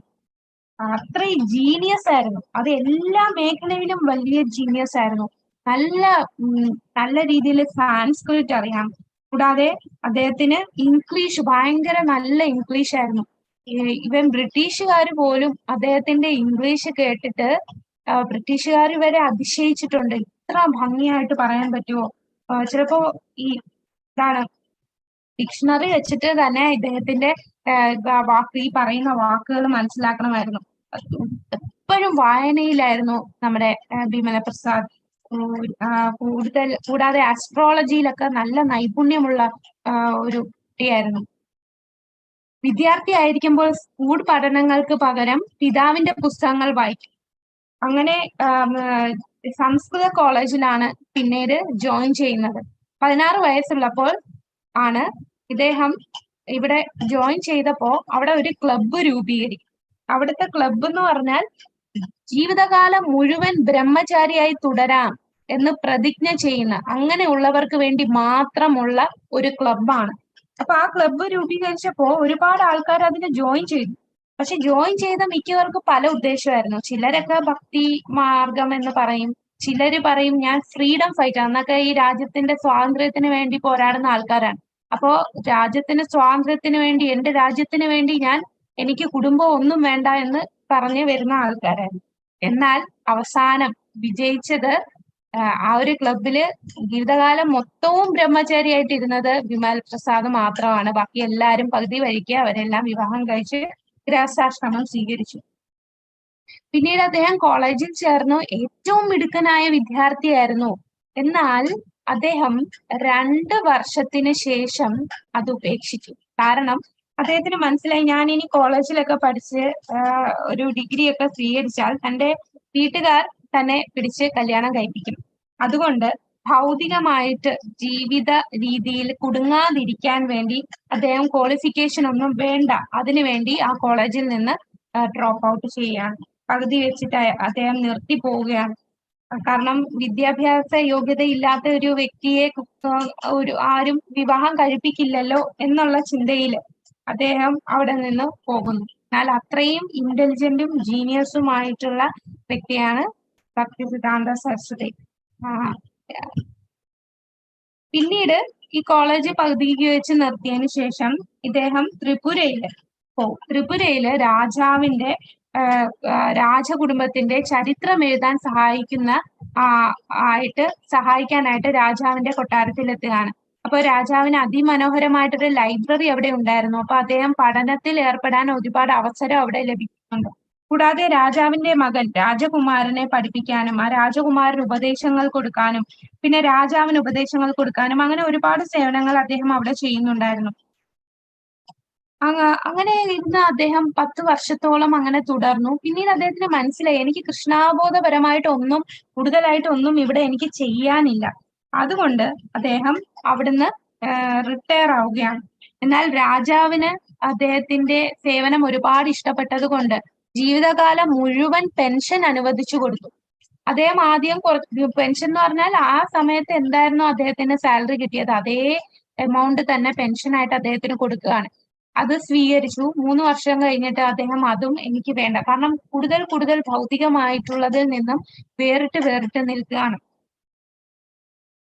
പിന്നീട് 26 വയസ്സുള്ളപ്പോൾ അദ്ദേഹം പരിത്യാഗിയായ വൈഷ്ണവ സന്യാസിയായ ഗൗർ കിഷോർ ദാസ് ബാബാജിയിൽ നിന്ന് ദീക്ഷ സ്വീകരിക്കാൻ പിതാവ് അദ്ദേഹത്തെ നയിച്ചു. അപ്പൊ പരമമായ സത്യത്തെ പ്രചരിപ്പിക്കാനും മറ്റെല്ലാ പ്രവൃത്തിയും മാറ്റിവെക്കാനുമായിട്ട് അദ്ദേഹം ഉപദേശിച്ചു. അപ്പോ ഗൗർ കിഷോർ ദാസ് ബാബാജി, നമുക്കറിയാം ഗൗർ കിഷോർ ദാസ് ബാബാജി എന്ന് പറഞ്ഞാൽ ഒരു അവധൂതനെ പോലെയാണ് അദ്ദേഹം. അദ്ദേഹത്തിന് ഭൗതികമായിട്ട് ഒരു വിദ്യാഭ്യാസവുമില്ല, ഒപ്പിടാൻ പോലും അറിയാത്ത രീതിയിലുള്ള ഒരു വ്യക്തി. പക്ഷെ പരമഹംസയാണ് അദ്ദേഹം. ഭഗവാന്റെ ഏറ്റവും വലിയ ഒരു ഭക്തൻ തന്നെയാണ് ഗൗർ കിഷോർ ദാസ് ബാബാജി. അദ്ദേഹത്തിന്റെ രീതി എന്ന് പറഞ്ഞാൽ അദ്ദേഹം ഉടുക്കുന്ന വസ്ത്രം ശ്മശാനത്തില് ശവത്തിന് ഉപയോഗിച്ച വസ്ത്രം ആയിരിക്കും അദ്ദേഹം ഉപയോഗിക്കുക. അദ്ദേഹം കൂടാതെ നാമം ജപിക്കാനായിട്ട് ഈ വസ്ത്രത്തിൽ നിന്ന് അവിടുന്ന് കിട്ടിയ വസ്ത്രത്തിൽ നിന്നാണ് ഇങ്ങനെ മുത്തു പോലെ വെച്ച് അദ്ദേഹം അതിങ്ങനെ കെട്ടിയാണ് നാമം ജപിക്കുന്നത്. കൂടാതെ അദ്ദേഹത്തിന്റെ ഈ ഭൗതികമായിട്ടുള്ള ആൾക്കാരിൽ നിന്ന് മാറി നിൽക്കാനായിട്ട് അദ്ദേഹം പബ്ലിക് ടോയ്ലറ്റിൽ പോയാണ് നാമം ജപിക്കുന്നത്. കാരണം ഈ ഭൗതികവാദികളെല്ലാം അങ്ങയുടെ ആശീർവാദം തരുമെന്ന് പറഞ്ഞ് ഇദ്ദേഹത്തിന്റെ പുറകെ നടക്കുകയാണ്. അപ്പൊ അത്രയും വലിയ പരമഹംസ സ്ഥാനമാണ് അദ്ദേഹത്തിനുള്ളത്. അതുകൊണ്ട് ആൾക്കാർക്കെല്ലാം അദ്ദേഹത്തിന്റെ അനുഗ്രഹം കിട്ടാൻ വേണ്ടി പുറകെ നടക്കുന്നു. അപ്പൊ അങ്ങനെയുള്ള ഒരു അവധൂതൻ, പക്ഷെ പരമഹംസയായിട്ടുള്ള ഒരു വ്യക്തിയാണ് ഗൗർ കിഷോർ ദാസ് ബാബാജി. ഇദ്ദേഹത്തിന്റെ അടുത്താണ് നമ്മുടെ ഭക്തി സിദ്ധാന്ത സരസ്വതി എന്നുള്ള നാമം കിട്ടാൻ തന്നെ കാരണം അദ്ദേഹം സൂര്യ സിദ്ധാന്തത്തിൽ വളരെ നൈപുണ്യം നേടും. സൂര്യ സിദ്ധാന്തം എന്ന് പറഞ്ഞാൽ വളരെ പ്രയാസമുള്ളതാണ്. അതും ചെറുപ്രായത്തിലാണ് സൂര്യ സിദ്ധാന്തം രചിക്കുന്നത്. അങ്ങനെ പണ്ഡിതന്മാർ അദ്ദേഹത്തിന് നാമകരണം ചെയ്യുന്നതാണ് സിദ്ധാന്ത സരസ്വതി എന്നുള്ള നാമം അദ്ദേഹത്തിന് കൊടുക്കുന്നത്. അപ്പൊ ഇദ്ദേഹത്തിന്റെ ഈ സംസ്കൃതത്തിലും ആസ്ട്രോളജിയിലും ഈ സിദ്ധാന്തങ്ങളിലും എല്ലാമുള്ള ജ്ഞാനം കാരണം അദ്ദേഹത്തിന് കിട്ടി. പണ്ഡിതന്മാരെല്ലാരും കൊടുത്ത നാമമാണ് സിദ്ധാന്ത സരസ്വതി. ഇദ്ദേഹം ചെറിയ കുട്ടി ആയിരിക്കുമ്പോൾ തന്നെ ഭയങ്കര ബോൾഡ് ആയിരുന്നു നമ്മുടെ ഭക്തി സിദ്ധാന്ത സരസ്വതി. കാരണം നമ്മുടെ ഭക്തി വിനോദ് ഠാക്കൂറിന്റെ ദീക്ഷാ ഗുരു എന്ന് പറയുന്നത് ബിപിൻ ബിഹാരി ഗോസ്വാമിയാണ്. ബിപിൻ ബിഹാരി ഗോസ്വാമി ഒരു ദിവസം വീട്ടിൽ വന്നപ്പോ ഭക്തി വിനോദ് ഠാക്കൂർ പ്രണാമം അർപ്പിക്കുമ്പോൾ ഇദ്ദേഹം കാല് വെച്ച് തലയിൽ ഇങ്ങനെ അനുഗ്രഹിക്കും. അപ്പൊ ഇത് കണ്ട് ഭക്തി വിനോദ് ഠാക്കൂർ അകത്ത് കയറുന്നു, അദ്ദേഹത്തിന് സ്വീകരണമൊക്കെ കൊടുക്കുന്നു. അപ്പൊ ഇത് സിദ്ധാന്ത സരസ്വതി നമ്മളെ വിമല പ്രസാദ് ഇത് കാണുന്നുണ്ടായിരുന്നു. ഇത് കണ്ടിട്ട് അപ്പൊ തന്നെ ഇദ്ദേഹത്തിന്റെ അടുത്ത് ചോദിക്കും, അങ്ങ് ഗുരുവായിരിക്കും, പക്ഷെ ഇദ്ദേഹം എന്റെ പിതാവാണ്. എന്റെ പിതാവ് ഒരു നിത്യസിദ്ധനാണ്. നിത്യസിദ്ധൻ എന്ന് പറഞ്ഞാൽ ഭഗവാന്റെ കൂടെ നിത്യമായിട്ട് സേവ ചെയ്യുന്ന വ്യക്തിയാണ്. അങ്ങനെയുള്ള ഒരു വ്യക്തിയുടെ തലയിൽ അങ്ങേക്ക് എങ്ങനെയാണ് കാല് തലയിൽ വെക്കാൻ പറ്റുക? അപ്പോ ബിപിൻ ബിഹാരി ഗോസ്വാമി ഇങ്ങനെ പറയും. അദ്ദേഹം പറയും, നിങ്ങളുടെ മകൻ ഭയങ്കര ബോൾഡ് ആണല്ലോ, കൂടാതെ ഇങ്ങനെ ഭയങ്കര റൂഡായിട്ടാണ് സംസാരിക്കുന്നത്. അതേ നമുക്കറിയാം ഭക്തി സിദ്ധാന്ത സരസ്വതി ഠാക്കൂർ എന്ന് പറഞ്ഞാൽ സിംഹഗുരു എന്നാണ് പറയുന്നത്. ആളും തരമൊന്നും നോക്കില്ല, പറയാനുള്ളത് മുഖത്ത് നോക്കി പറയുന്ന, ഗർജിച്ചുകൊണ്ടാണ് നിൽക്കുന്നത്. അങ്ങനെയുള്ള സിംഹഗുരുവാണ് നമ്മുടെ ഭക്തി സിദ്ധാന്ത സരസ്വതി ഠാക്കൂർ. ഇദ്ദേഹത്തിന്റെ പ്രീച്ചിങ് എന്ന് പറയുമ്പോൾ ഒരുപാട് പേർക്ക് അദ്ദേഹത്തിന്, കാരണം തിരിച്ചൊന്നും പറയാൻ പറ്റില്ല. എല്ലാം പ്രൂഫായിട്ട് സ്ക്രിപ്റ്റേഴ്സില് കറക്റ്റ് ഏത് ശ്ലോകമാണ് ഇത് എവിടെയാണ് പറയുന്നതെന്നെല്ലാം വ്യക്തമാക്കിക്കൊണ്ട് എല്ലാവർക്കും തിരിച്ചു പറയാൻ പറ്റാത്ത രീതിയിൽ ഖണ്ഡിച്ചു കളയും. എല്ലാവർക്കും പേടിയായിരുന്നു ഭക്തി സിദ്ധാന്ത സരസ്വതി ഠാക്കൂറിന്റെ ഫ്രണ്ടിൽ വരാൻ തന്നെ. ഈ രാജാറാം മോഹൻ റോയ്, രാമകൃഷ്ണ പരമഹംസ, ഇങ്ങനെയുള്ള വലിയ മഹാന്മാരായിട്ടുള്ള വ്യക്തികൾക്ക് വരെ ഇദ്ദേഹത്തിന്റെ അടുത്ത് സംസാരിക്കാൻ വളരെ പേടിയായിരുന്നു. ഈശ്വരചന്ദ്ര വിദ്യാസാഗർ, ഇവരെല്ലാം ഫ്രീഡം ഫൈറ്റേഴ്സ്. അപ്പം ഈശ്വർ ശങ്കർ വിദ്യാസാഗർ ഇങ്ങനെ ഒരുപാട് ഘോരമായി പ്രസംഗിക്കുമ്പോ നമ്മുടെ സിദ്ധാന്ത സരസ്വതി, നമ്മുടെ ഠാക്കൂർ ചെന്നിട്ട് പറയും, നിങ്ങൾ ഒരുപാട് പല കാര്യങ്ങളും സംസാരിക്കുന്നുണ്ടല്ലോ, എന്തുകൊണ്ട് നിങ്ങൾക്ക് ദൈവത്തെ കുറിച്ച് സംസാരിച്ചൂടാ? ഇങ്ങനെയൊക്കെ സംസാരിച്ചിട്ട് എന്ത് ഗുണമാണുള്ളത്? അപ്പോ ഇങ്ങനെ ബോൾഡ് ആയിട്ട് ഇദ്ദേഹത്തിന്റെ സംസാരം, കൂടാതെ അദ്ദേഹത്തിന്റെ പാണ്ഡിത്യത്തില് എല്ലാരും വിറയ്ക്കുമായിരുന്നു. ഒന്നും തിരിച്ചു പറയാൻ പറ്റില്ല. മായാവാദികൾക്ക് ഭയങ്കര പേടിയുള്ള ഒരു വ്യക്തിയാണ് നമ്മുടെ ഭക്തി സിദ്ധാന്ത സരസ്വതി ഠാക്കൂർ. കാരണം മായാവാദികൾ വഴി കൂടെ പോകുമ്പോ എവിടെയെങ്കിലും ഭക്തി സിദ്ധാന്ത സരസ്വതിനെ കണ്ട ഉടനെ വഴി മാറി തിരിച്ചു പോകും. ഇദ്ദേഹം അവരുടെ അടുത്ത് ചെന്നിട്ട് പറയും, നിങ്ങളൊക്കെ എന്ത് അപരാധമാണ് ചെയ്യുന്നത്? ഭഗവാന് രൂപമില്ല എന്നല്ലേ നിങ്ങൾ പറയുന്നത്? ഇങ്ങനെ അപരാധം ചെയ്യുന്നതായിട്ടുള്ള നിങ്ങൾ എന്തിനാണ് ഈ സമൂഹത്തിനെ നശിപ്പിക്കുന്നത് എന്ന് പറഞ്ഞ് അവരെ പോയി ഉപദേശിക്കും. അതുകൊണ്ട് എല്ലാരും പേടിച്ച് അവിടുന്ന് പോകുന്ന അങ്ങനെയുള്ള പാണ്ഡിത്യമുള്ള വ്യക്തിയാണ്. ആ വ്യക്തിയാണ് നമ്മുടെ ഗൗർ കിഷോർദാസ് ബാബാജിയുടെ അടുത്ത് ദീക്ഷ സ്വീകരിക്കാനായിട്ട് ചെല്ലുന്നത്. അപ്പൊ ദീക്ഷ സ്വീകരിക്കാൻ ചെല്ലുമ്പോൾ ഗൗർ കിഷോർദാസ് ബാബാജി അദ്ദേഹത്തിനെ ആദ്യം കൊടുക്കില്ല, ദീക്ഷ തരില്ല എന്ന് പറയും. അദ്ദേഹം ഒരുപാട് അപേക്ഷിക്കും, അങ്ങ് എന്നോട് കാരുണ്യം കാണിക്കൂ, ചൈതന്യ മഹാപ്രഭുവിന്റെ കാരുണ്യം എനിക്ക് തരില്ലേ? അപ്പോ ഗൗർ കിഷോർദാസ് ബാബാജി എങ്ങനെയെങ്കിലും ഒഴിവാക്കാം എന്നുള്ള ചിന്തയില്ല. കാരണം അദ്ദേഹം ആരെയും ഇതുവരെ ഒരു ശിഷ്യനായിട്ട് സ്വീകരിച്ചിട്ടേ ഇല്ല. അദ്ദേഹത്തിന് എപ്പോഴും ഒറ്റയ്ക്ക് ഒരു ബാബാജിയാണ്. അപ്പോ ബാബാജി എന്ന് പറയുമ്പം ഇങ്ങനെ സ്വന്തമായിട്ട് ഇങ്ങനെ നാമം ജപിച്ച് ഇങ്ങനെ ഇരിക്കുക, അങ്ങനെ കൂടുതൽ ഭൗതികമായിട്ടുള്ള ആൾക്കാരുമായിട്ട് ഇടപഴകാതെ ഇരിക്കുന്ന വ്യക്തിയാണ്. അപ്പോൾ പറയും, ഞാൻ ചൈതന്യ മഹാപ്രഭുവിന്റെ അടുത്ത് ചോദിച്ചിട്ട് ഞാൻ പറയാം, നീ പിന്നെ എപ്പോഴേലും വാന്ന് പറഞ്ഞ് അന്ന് പറഞ്ഞു വിടും. അങ്ങനെ കുറച്ചു ദിവസം കഴിഞ്ഞിട്ട് വീണ്ടും നമ്മുടെ വിമൽ പ്രസാദ് വന്ന് ചോദിക്കും, അങ്ങ് എനിക്ക് ദീക്ഷ തരില്ലേ? അങ്ങ് ചോദിച്ചോ? അപ്പം ആരെടുത്ത് ചോദിച്ചോന്ന്? ഓ, ചൈതന്യ മഹാപ്രഭുവിന്റെ അടുത്ത് ചോദിക്കാന്ന് പറഞ്ഞില്ലേ? ഓ, ഞാൻ മറന്നുപോയി, നീ പിന്നൊരു ദിവസം വാ. അങ്ങനെ വീണ്ടും കുറെ വട്ടം ഇങ്ങനെ പറഞ്ഞു വിടും. പിന്നെ ചോദിക്കുമ്പോ പറയാം, ഞാൻ ചൈതന്യ മഹാപ്രഭുവിന്റെ അടുത്ത് ചോദിച്ചു, ചൈതന്യ മഹാപ്രഭു പറഞ്ഞു നിനക്ക് ദീക്ഷ തരാൻ പറ്റില്ല എന്ന്. നീ പൊയ്ക്കോ. അപ്പൊ അദ്ദേഹം പറയും, അങ്ങ് കള്ളം പറയുകയാണ്, അങ്ങ് ചൈതന്യ മഹാപ്രഭുവിനോട് ചോദിച്ചിട്ടില്ല, എന്നോട് എന്തെങ്കിലും കാരുണ്യം കാണിക്കണേ എന്ന് പറഞ്ഞു. പിന്നെ ഭക്തി വിനോദ് ഠാക്കൂർ പറയും, നീ ദീക്ഷ എടുക്കാതെ നീ ഇനി വീട്ടിലോട്ട് വരണ്ട എന്ന് പറയും. അങ്ങനെ വീട്ടിൽ നിന്നും പറഞ്ഞു വിടും. അങ്ങനെ നമ്മുടെ ഭക്തി സിദ്ധാന്ത സരസ്വതി ഠാക്കൂർ, വിമൽ പ്രസാദ് വളരെ വിഷമിച്ച് അവസാനം പറയും, അങ്ങ് എനിക്ക് ദീക്ഷ തന്നില്ല എന്നുണ്ടെങ്കിൽ ഈ ഗംഗയിൽ ചാടി ഞാൻ ആത്മഹത്യ ചെയ്യുകയാണ്.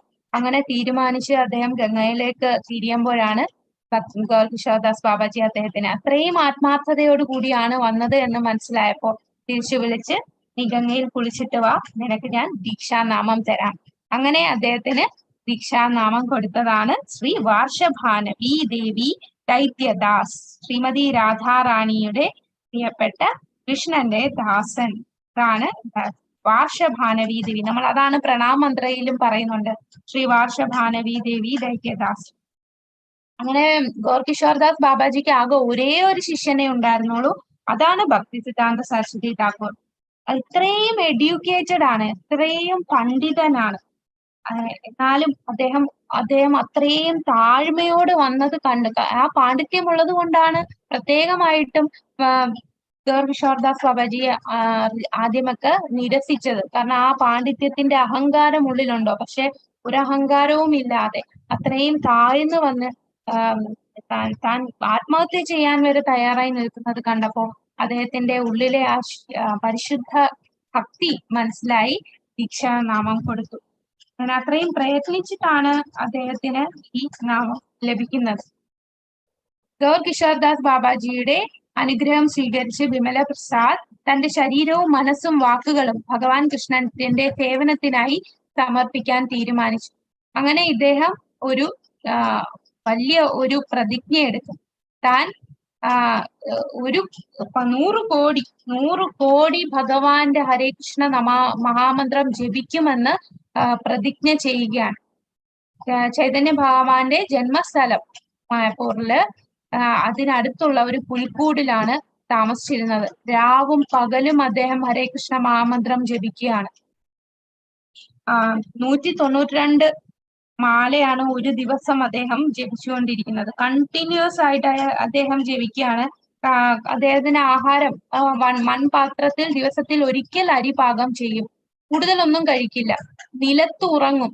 അതും ഈ കുടിലെന്ന് പറഞ്ഞാൽ അങ്ങനെ എന്താണ് ചോർച്ചയൊക്കെ ഉള്ള കുടിലാണ്. അപ്പൊ മഴ പെയ്യുമ്പോ അത് നന്നാക്കാനൊന്നും പോവില്ല. അദ്ദേഹം സമയം കളയാനില്ല.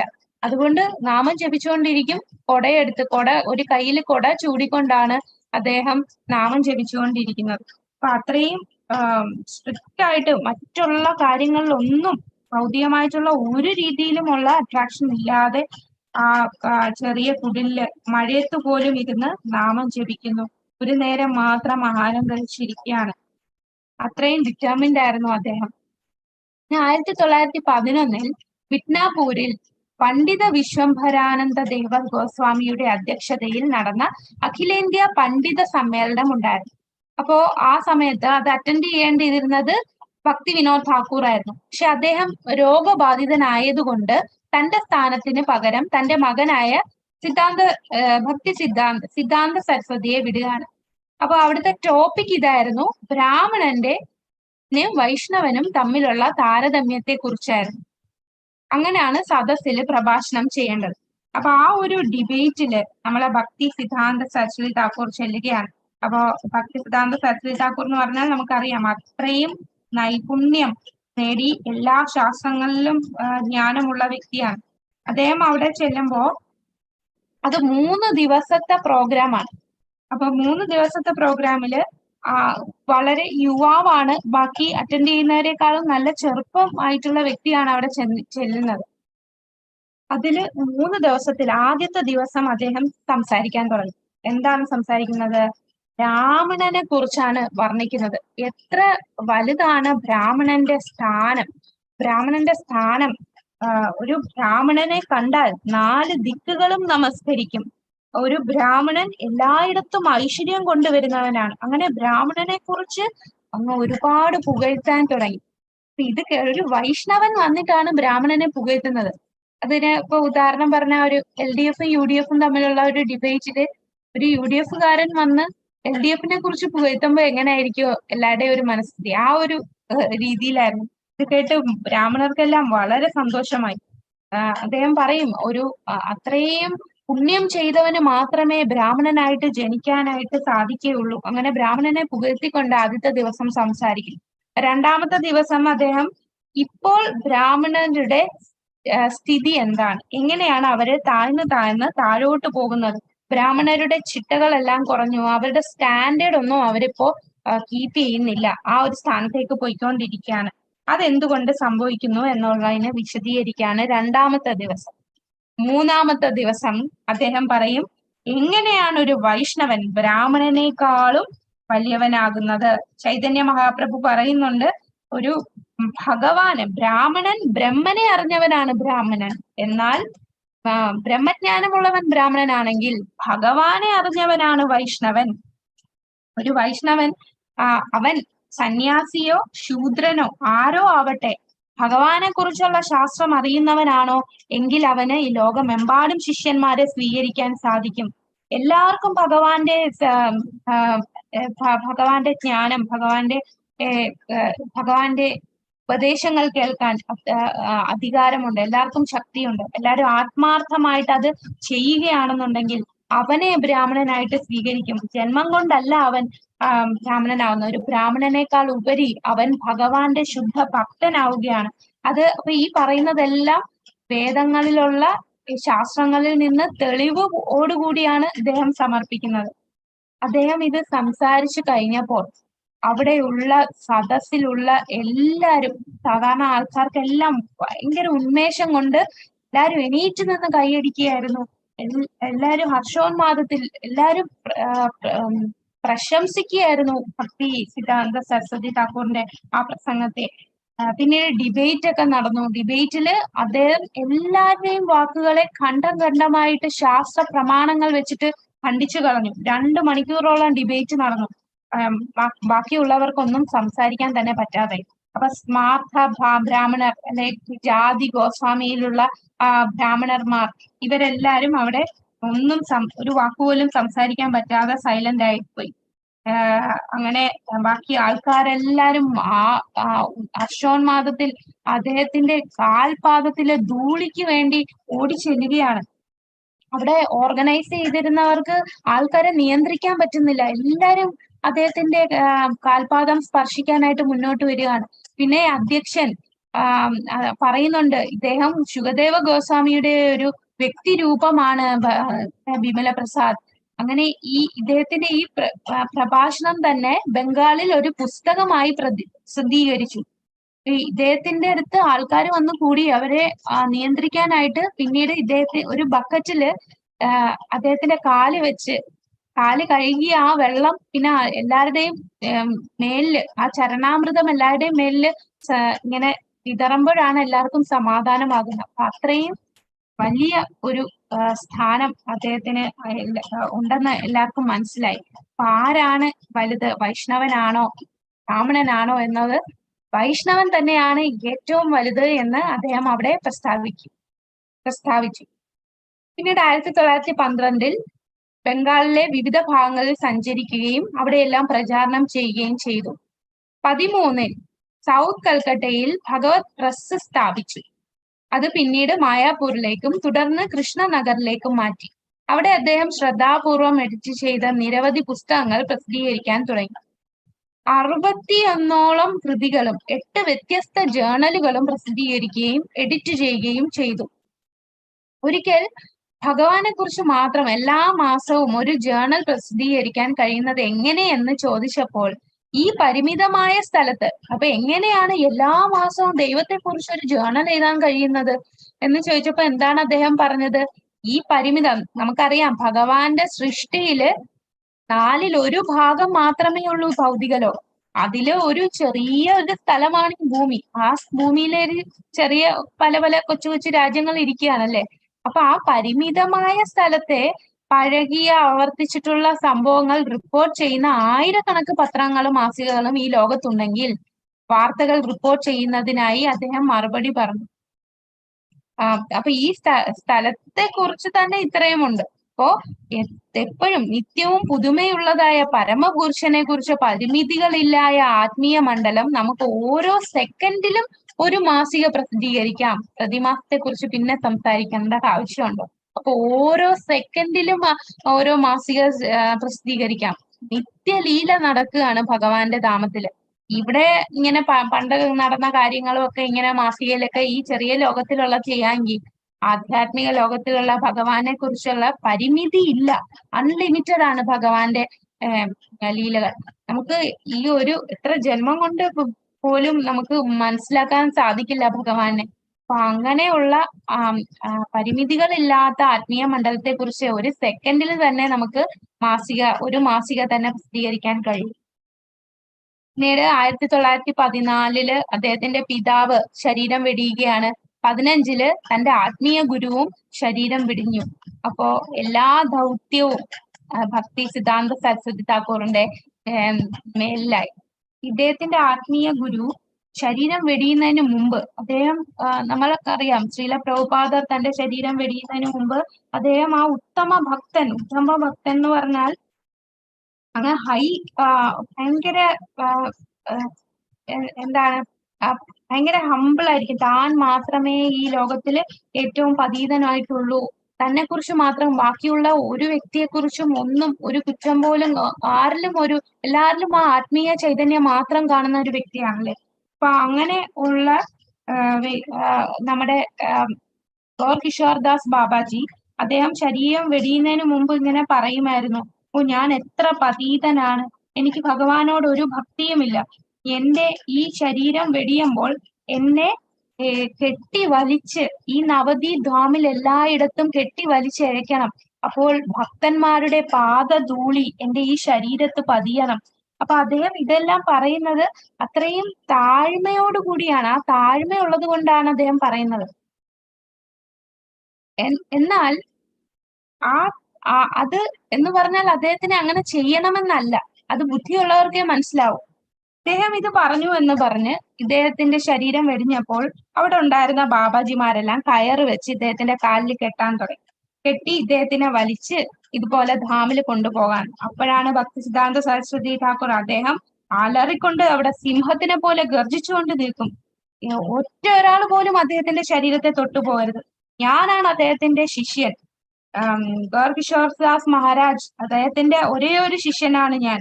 നിങ്ങൾക്ക് ആർക്കും ഒരു അധികാരവുമില്ല അദ്ദേഹത്തിന്റെ ഈ ശരീരത്തിൽ തൊടാനായിട്ട്. നിങ്ങൾക്ക് ബുദ്ധി ഉപയോഗിച്ചൂടെ? അദ്ദേഹം തന്നെ അത്രയും ലാളിത്യം കൊണ്ടാണ് അങ്ങനെ പറഞ്ഞത്. ആ ലാളിത്യം കൊണ്ട് പറഞ്ഞു എന്ന് പറഞ്ഞാൽ നിങ്ങൾക്ക് അദ്ദേഹത്തിന്റെ ശരീരത്തിൽ തൊടാനുള്ള യോഗ്യത പോലുമില്ല. എന്നിട്ടാണോ അദ്ദേഹത്തിനെ കെട്ടി വലിച്ചു കൊണ്ട് പോകാനായിട്ട് പോകുന്നത്? പിന്നെ പറയും. അതും കൂടാതെ ആ സമയത്ത് നമ്മുടെ വിമല പ്രസാദ് വളരെ ചെറുപ്പമാണ്. ഈ ബാബാജിമാരെല്ലാം നല്ല പ്രായമായ വ്യക്തികളാണ്. പക്ഷെ ആധ്യാത്മികമായിട്ട് അത്രയും ഉയർന്ന സ്ഥാനത്താണ് ഭക്തി സിദ്ധാന്ത സരസ്വതി ഠാക്കൂർ ഇപ്പം നിൽക്കുന്നത്.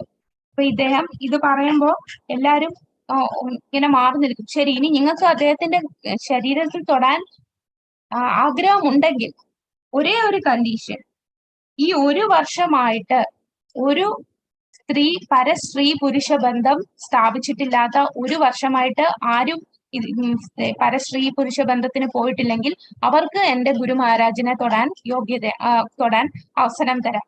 അപ്പൊ ആരും മുന്നോട്ട് വരില്ല. ശരി, 1 വർഷം പോകട്ടെ. 6 മാസം അപ്പോഴും ആരും വന്നു. 3 മാസം ആരും വന്നില്ല. ഒരാഴ്ച. അത്രയും സ്റ്റാൻഡേർഡ് ഇല്ലാത്തവരാണ് ഈ നിൽക്കുന്ന ബാബാജിമാർ. അവരെല്ലാം ഈ ആധ്യാത്മികമായിട്ട് എന്താണ് അവരെല്ലാരും ഈ ചെയ്തുകൊണ്ടിരിക്കുന്നത്? ഈ ഇത്രയും ഉയർന്ന ആത്മാവായ ഉയർന്ന വ്യക്തിയായ ഗോർകിഷോർദാസ് ബാബാജി മഹാരാജിന്റെ ശരീരത്തിൽ തൊടാൻ എന്ത് യോഗ്യതയാണ് ഞങ്ങൾക്ക് എല്ലാവർക്കും ഉള്ളത്? എല്ലാരും ഇറങ്ങിപ്പോവാൻ പറയും. അങ്ങനെ അവിടെയുള്ള ബാബാജിമാരെയൊക്കെ പറഞ്ഞു വിടും. പിന്നീട് എല്ലാരും പേടിച്ചു വിറച്ചോടുകയാണ്. കാരണം ഇദ്ദേഹത്തിന്റെ അടുത്ത് സംസാരിച്ച് നിൽക്കാൻ ആർക്കും സാധിക്കില്ല. പിന്നെ ഗവൺമെന്റ് ഒഫീഷ്യൽസ് വന്നിട്ടാണ് ഇദ്ദേഹത്തിന്റെ സമാധി വളരെ ഉയർന്ന രീതിയിൽ തന്നെ ഭൗതിക ശരീരത്തിന് സമാധി കൊടുക്കുകയാണ് തന്റെ ആധ്യാത്മിക ഗുരുവിന് വേണ്ടി. അതിന് തന്റെ ഗുരു ശരീരം വെടിഞ്ഞു പോയപ്പോഴാണ് ഇദ്ദേഹം പിന്നെ തന്റെ ആ നാമജപം വരുന്നത്. ആ 192 മാല അദ്ദേഹം കൗപീനം മാത്രം ധരിച്ച് 9 വർഷത്തോളം അദ്ദേഹം ഇങ്ങനെ തുടർന്നുകൊണ്ടിരിക്കുകയാണ്. അങ്ങനെ 9 വർഷമാകും, കംപ്ലീറ്റ് ആകും. ഇതിനു മുമ്പ് അദ്ദേഹം 1905 തുടങ്ങുന്നുണ്ട്. പിന്നീട് അദ്ദേഹം അത് വീണ്ടും 15, 14, 5 തൊട്ട് 11 വരെ കണ്ടിന്യൂ ചെയ്യും. പിന്നീട് വീണ്ടും അദ്ദേഹം അത് തുടർന്ന് അത് കംപ്ലീറ്റ് ചെയ്യും. അങ്ങനെ ഈ 9 വർഷം ഇദ്ദേഹം ഈ ഇത് ചെയ്യുന്നത്, നാമജപം ചെയ്യുക എന്ന് പറഞ്ഞാൽ ഇത്രയും വിദ്യാഭ്യാസമുള്ള ഇത്രയും പാണ്ഡിത്യമുള്ള വ്യക്തി നാമത്തിൽ ശരണം പ്രാപിക്കുകയാണ്. നാമത്തിൽ ശരണം പ്രാപിക്കുക എന്ന് പറഞ്ഞാൽ എന്താണ് അതിന്റെ അർത്ഥം? ഈ ലോകത്ത് നമുക്ക് എന്തൊക്കെ യോഗ്യതയുണ്ടെന്ന് പറഞ്ഞാലും നാമത്തിൽ ശരണം പ്രാപിച്ചില്ല എന്നുണ്ടെങ്കിൽ നമുക്കൊന്നുമില്ല. ഇദ്ദേഹം ഇങ്ങനെ നാമം ജപിച്ച് ഇങ്ങനെ നിൽക്കുമ്പോ വിനോദ് ഠാക്കൂറിന്റെ ഒരു ശിഷ്യൻ ഇടയ്ക്ക് വരും. ഇടയ്ക്ക് വന്നിട്ട് ചോദിക്കും, നീ എന്താ ഇവിടെ നിൽക്കുന്നത്? നമുക്ക് പോയി പ്രചരിപ്പിക്കണ്ടേ? ഇങ്ങനെ നാമം ജപിച്ച് നിന്നാൽ മതിയോ? നമുക്ക് ഒരുപാട് കാര്യങ്ങൾ ചെയ്യാനില്ലേ? അദ്ദേഹം വേറെ ഒന്നും ചിന്തിക്കാതെ കുഞ്ചബിഹാരി പ്രഭുവാണ് വരുന്നത്. കുഞ്ചബിഹാരി പ്രഭു വന്നിട്ടാണ് ശരിക്കും ആ നവദീപ് ഡാമിൽ ചെന്നിട്ട് ചോദിക്കും, ഇവിടെ ഒരു വലിയ പണ്ഡിതൻ വന്നിട്ടുണ്ടോ ഇങ്ങനെ നാമം ജപിക്കുന്ന? അപ്പം പറഞ്ഞാൽ അങ്ങനെ പണ്ഡിതനെ ഒന്നും ഞങ്ങൾക്ക് അറിയില്ല, ഒരു ഭ്രാന്തനെ പോലെ ഒരു വ്യക്തി ഇവിടെ നാമം ജപിച്ച് നടക്കുന്നത് ഞങ്ങൾക്ക് കാണാം, ആ ഗംഗാ തീരത്തൊക്കെ നടക്കുന്ന കാണാം എന്ന് പറയും. അപ്പോഴാണ് കുഞ്ചബിഹാരി നോക്കുമ്പോ അവിടെ ഗംഗാ തീരത്ത് നിന്ന് ഹരിനാമത്തിൽ ലയിച്ച് നിൽക്കുകയാണ്. അപ്പോ നീ ഇനി വരുന്നില്ലേ, നമുക്ക് തുടങ്ങണ്ടേ, ഈ പ്രീച്ചിങ് ചെയ്യണ്ടേ എന്ന് ചോദിക്കുമ്പോഴാണ് ഭക്തി സിദ്ധാന്ത സരസ്വതി ഠാക്കൂർ പറയും, നീ ഒന്നും കാണുന്നില്ലേ?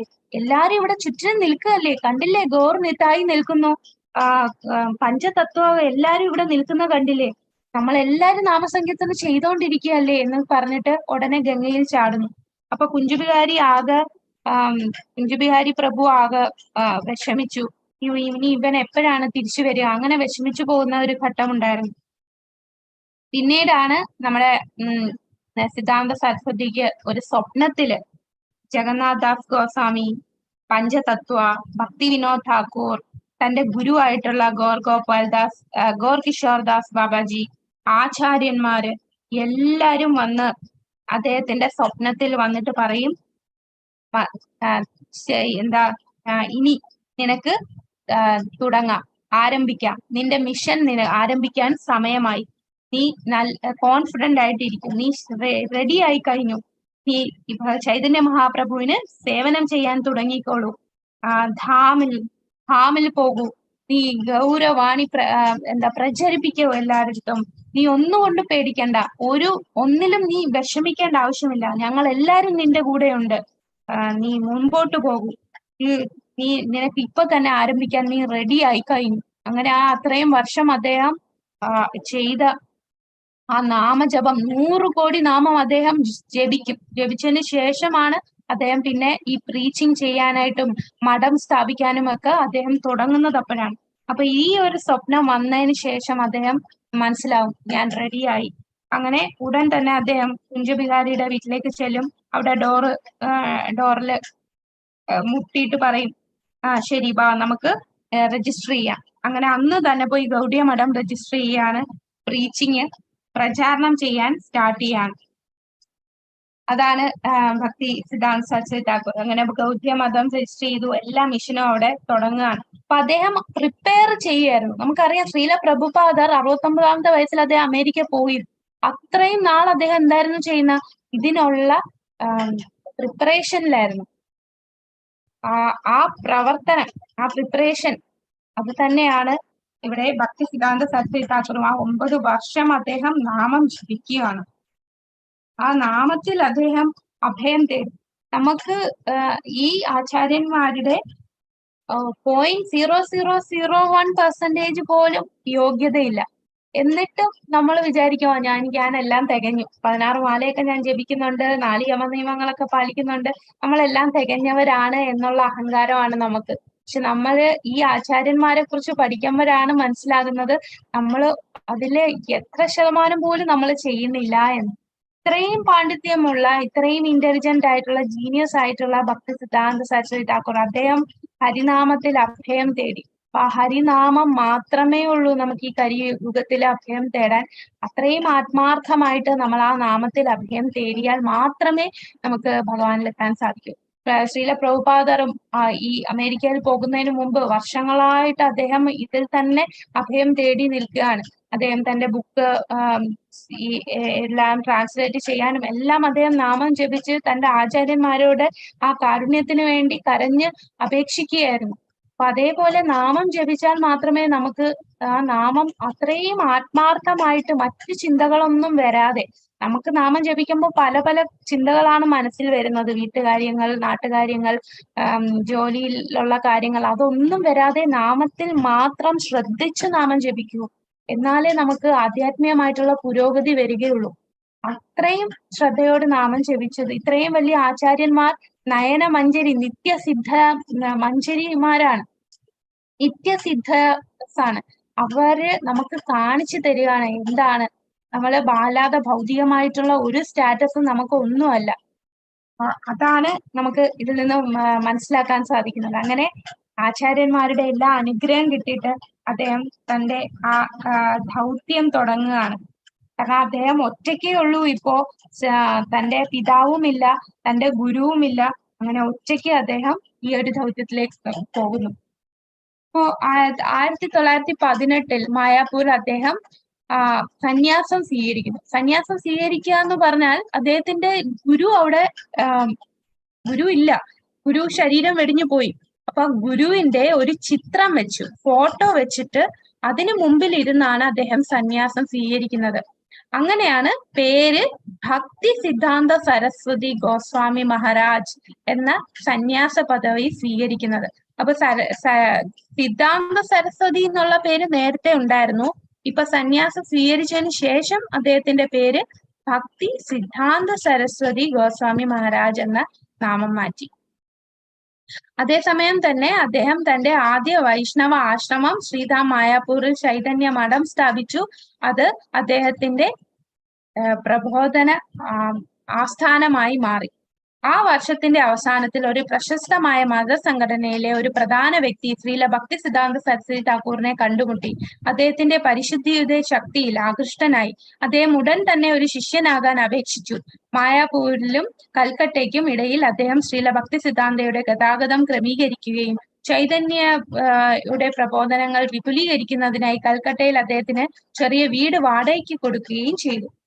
1930 വടക്കൻ കൽക്കട്ടയിൽ ബാഗ് ബസാറിൽ ഒരു വലിയ മാർബിൾ കെട്ടിടത്തിലേക്ക് മാറ്റിയപ്പോൾ ആ വീട് ഭക്തി വിനോദ അങ്കന എന്നറിയപ്പെടുകയും പിന്നീട് ശ്രീ ഗൗഡിയ മഠം എന്നറിയപ്പെടുകയും ചെയ്തു. അപ്പൊ നമ്മുടെ ഭക്തി സിദ്ധാന്ത സരസ്വതി താക്കൂർ ശരിക്കും സന്യാസം സ്വീകരിക്കാനുള്ള മെയിൻ റീസൺ എന്താന്ന് വെച്ചാൽ, കാരണം അദ്ദേഹത്തിന് മുമ്പുള്ള കിഷോർദാസ് ബാബാജി ആയിരുന്നു, സന്യാസം സ്വീകരിച്ചില്ല. തന്റെ പിതാവ് ഭക്തി വിനോദ് ഠാക്കൂർ, അദ്ദേഹം സന്യാസം സ്വീകരിച്ചിട്ടില്ല. ജഗന്നാഥ് ദാസ്, അദ്ദേഹത്തിന്റെയും ഗുരുവായിട്ടുള്ള ജഗന്നാഥ് ദാസ് സന്യാസം സ്വീകരിച്ചിട്ടില്ല. നമുക്കറിയാം 6 ഗോസ്വാമിമാരുടെ ഫോട്ടോയില് അവര് ഏത് കളറിലെ ഡ്രസ്സാണ് ഇട്ടിരിക്കുന്നത്? ഗോസ്വാമിമാര്, രൂപ ഗോസ്വാമി, സനാതന ഗോസ്വാമി, വെള്ളയാണോ മാതാജി? വെള്ളയല്ലേ ഇട്ടിരിക്കുന്നത്. അതായത് അവരാരും സന്യാസം സ്വീകരിച്ചിട്ടില്ല. പക്ഷെ ഭക്തി സിദ്ധാന്ത സരസ്വതി താക്കൂർ സന്യാസം സ്വീകരിക്കാനുള്ള മെയിൻ കാരണം എന്താന്ന് വെച്ചാൽ, ആ കാലത്ത് ആൾക്കാര് ആരും ഒരു വിലയും കൽപ്പിക്കുന്നില്ല. അപ്പൊ ഇദ്ദേഹം വിചാരിക്കാണ് ഇത്രയും ശുദ്ധമായിട്ടുള്ള ഹരിനാമം എല്ലാവർക്കും പ്രചരിപ്പിക്കാൻ വരുമ്പോ ആൾക്കാരെല്ലാരും ബഹുമാനിക്കുന്നത് മായാവാദികളെയാണ്. കാരണം മായാവാദികൾ എന്താണ്, ഈ സന്യാസ വേഷവും ദണ്ടൊക്കെ ധരിച്ചു വരുമ്പോ അവരെ കാണുമ്പോൾ ആൾക്കാർ ഇങ്ങനെ തൊഴുവാണ്. അപ്പൊ ഡ്രസ്സാണല്ലേ കാര്യം എന്ന് മനസ്സിലായി. എല്ലാരും ഈ ശുദ്ധമായിട്ടുള്ള ഈ ഭക്തിയല്ല നോക്കുന്നത്, പുറമേ ഉള്ള ശാരീരികമായിട്ട് ആള് എന്താണ് ഇട്ടിരിക്കുന്നത് അത് നോക്കിയാണ്. അതുകൊണ്ടാണ് അദ്ദേഹം ഇത് ഇങ്ങനെയെങ്കിലും ഇത് പ്രചരിപ്പിക്കട്ടെ, അവരിത് സ്വീകരിക്കട്ടെ എന്ന് വെച്ച് അദ്ദേഹം സന്യാസം സ്വീകരിക്കുകയാണ്. അപ്പൊ ഈ സന്യാസം സ്വീകരിക്കുക എന്ന് പറഞ്ഞാൽ ശരിക്കും 3 കാര്യങ്ങളുണ്ടല്ലോ: സംബന്ധ, ആഭിധേയ, പ്രയോജന. സംബന്ധ എന്ന് പറഞ്ഞാൽ നമ്മളും ഭഗവാനുമായിട്ടുള്ള ബന്ധം. ആഭിധേയ എന്ന് പറഞ്ഞാൽ എങ്ങനെ ഭഗവാനുമായിട്ടുള്ള ബന്ധത്തിലേക്ക് എത്തും. പിന്നെ പ്രയോജന, ഈ ബന്ധത്തിൽ എത്തിക്കഴിഞ്ഞാൽ എന്ത് പ്രയോജനമാണ്. ഇതാണ് 3 കാര്യങ്ങൾ. സംബന്ധ എന്ന് പറഞ്ഞാൽ ഞാനും ദൈവവുമായിട്ട്, ഭഗവാനുമായിട്ടുള്ള ബന്ധം എന്താണ് ബന്ധം? നമ്മൾ ഭഗവാന്റെ അംശമാണ്, നമ്മൾ ഭഗവാന്റെ ദാസനാണ്. ഇതാണ് ബന്ധം. ഇനി ആഭിധേയ എന്ന് പറഞ്ഞാൽ എങ്ങനെ ഭഗവാനിലേക്ക് എത്തും, അതിന് നമ്മൾ ഭക്തിയുത സേവനം ചെയ്യണം. 3ാമത്തെ കാര്യം, ഈ ഭക്തിയുത സേവനം ചെയ്താൽ പ്രയോജനം എന്താണ് പ്രയോജനം? നമുക്ക് ഭഗവാന്റെ അടുത്ത് എത്താൻ സാധിക്കും, നമ്മളുടെ ആ ഫൈനൽ ഡെസ്റ്റിനേഷൻ എത്താൻ സാധിക്കും. അപ്പോൾ ഇതിൽ ഈ 2ാമത്തെ ഭക്തിയുത സേവനം നമ്മൾ എങ്ങനെ ഭഗവാനുമായിട്ട് കണക്ട് ചെയ്യും, അതിലാണ് വ്യത്യാസം വരുത്തുന്നത്. അത് കാലവും സമയവും ആൾക്കാരും അനുസരിച്ച് നമുക്കത് വ്യത്യാസപ്പെടുത്താൻ സാധിക്കും. അപ്പൊ ഭക്തി സിദ്ധാന്ത സരസ്വതി താക്കൂർ ഈ കാര്യത്തിലാണ് വ്യത്യാസപ്പെടുത്തിയത്. എങ്ങനെ ആൾക്കാരെ, സാധാരണ ജനങ്ങളെ ഇതിലേക്ക് ആകർഷിക്കാം, അതിനുവേണ്ടി അദ്ദേഹം പല സ്ട്രാറ്റജിയാണ് എടുക്കുന്നത്. അദ്ദേഹം ആ സമയത്ത് 1913-18 ആ ഒരു കാലഘട്ടത്തിൽ കാറ് ഉപയോഗിക്കും. അപ്പൊ ആ കാറ് വരുമ്പോ സാധാരണ ഇതുപോലെ ബാബാജിമാരെന്ന് ഇദ്ദേഹം സന്യാസം സ്വീകരിക്കുന്നതിന് മുമ്പായിരുന്നു കാറൊക്കെ ഉപയോഗിക്കാന്ന് പറഞ്ഞാൽ ഈ ഭക്തന്മാര് ഭയങ്കര സിമ്പിൾ ആയിട്ടാണല്ലോ ഭക്തന്മാരുടെ ജീവിതം. ഈ കാർ ഉപയോഗിക്കുന്നത് ആർക്കും അങ്ങനെ ഡൈജസ്റ്റ് ചെയ്യാൻ പറ്റില്ല. ഇപ്പൊ കാറിൽ വരിക എന്ന് പറയുമ്പോൾ ആർക്കും ചിന്തിക്കാൻ പറ്റുന്നില്ല. ശരിക്കും എന്താണ്, ആ കാറ് കാണാനെങ്കിലും ആൾക്കാർ വരില്ലേ? അങ്ങനെ ആ വരുന്ന ആൾക്കാരെ കൃഷ്ണാബോധം പറഞ്ഞു കൊടുക്കാം. കയ്യിൽ റിസ്റ്റ് വാച്ച്, അതുപോലെ സ്യൂട്ട് ഇടുമായിരുന്നു. അതേ റേഡിയോ ഉപയോഗിക്കും, ബോട്ട് ഉപയോഗിക്കും, ചിലപ്പോ വെസ്റ്റേൺ ഡ്രസ്സൊക്കെ ഉപയോഗിക്കും. അപ്പൊ ആ സിറ്റുവേഷൻ എന്താണ്, അവിടുത്തെ സാഹചര്യം അനുസരിച്ച് ആൾക്കാരെ എങ്ങനെ ഇതിലേക്ക് കൊണ്ടുവരാം, ആ രീതിയിൽ അദ്ദേഹം മാറുമായിരുന്നു. പിന്നീടാണ് ഇതുപോലെ മായാവാദികളിലാണ് കൂടുതൽ ആൾക്കാർക്ക് ആകർഷണം എന്ന് കണ്ടപ്പോൾ താനും സന്യാസം സ്വീകരിച്ച് ഭക്തി സിദ്ധാന്ത സരസ്വതി താക്കൂർ എന്നുള്ള നാമം അദ്ദേഹം സ്വീകരിക്കുന്നത്. പിന്നെ അദ്ദേഹം ഒരു ഇൻസ്റ്റിറ്റ്യൂഷൻ തന്നെ തുടങ്ങും. ആദ്യമൊക്കെ അദ്ദേഹം ഇൻസ്റ്റിറ്റ്യൂഷൻ എതിരായിട്ട് ഒരുപാട് സംസാരിക്കുമായിരുന്നു. കാരണം ഈ ഇൻസ്റ്റിറ്റ്യൂഷനൊക്കെ ആളുകളെ വഴിതെറ്റിക്കുകയാണ് ചെയ്യുന്നത്. അവിടെ എല്ലാരും വരുന്നതൊന്ന്, പക്ഷെ പഠിപ്പിച്ചു കൊടുക്കുന്നത് വേറൊന്ന്, വിഷമാണ് എല്ലാവർക്കും പറഞ്ഞു കൊടുക്കുന്നത്. പിന്നീട് അദ്ദേഹത്തിന് മനസ്സിലായി നമ്മളുടെ തന്നെ ഒരു ഇൻസ്റ്റിറ്റ്യൂഷൻ തുടങ്ങണം.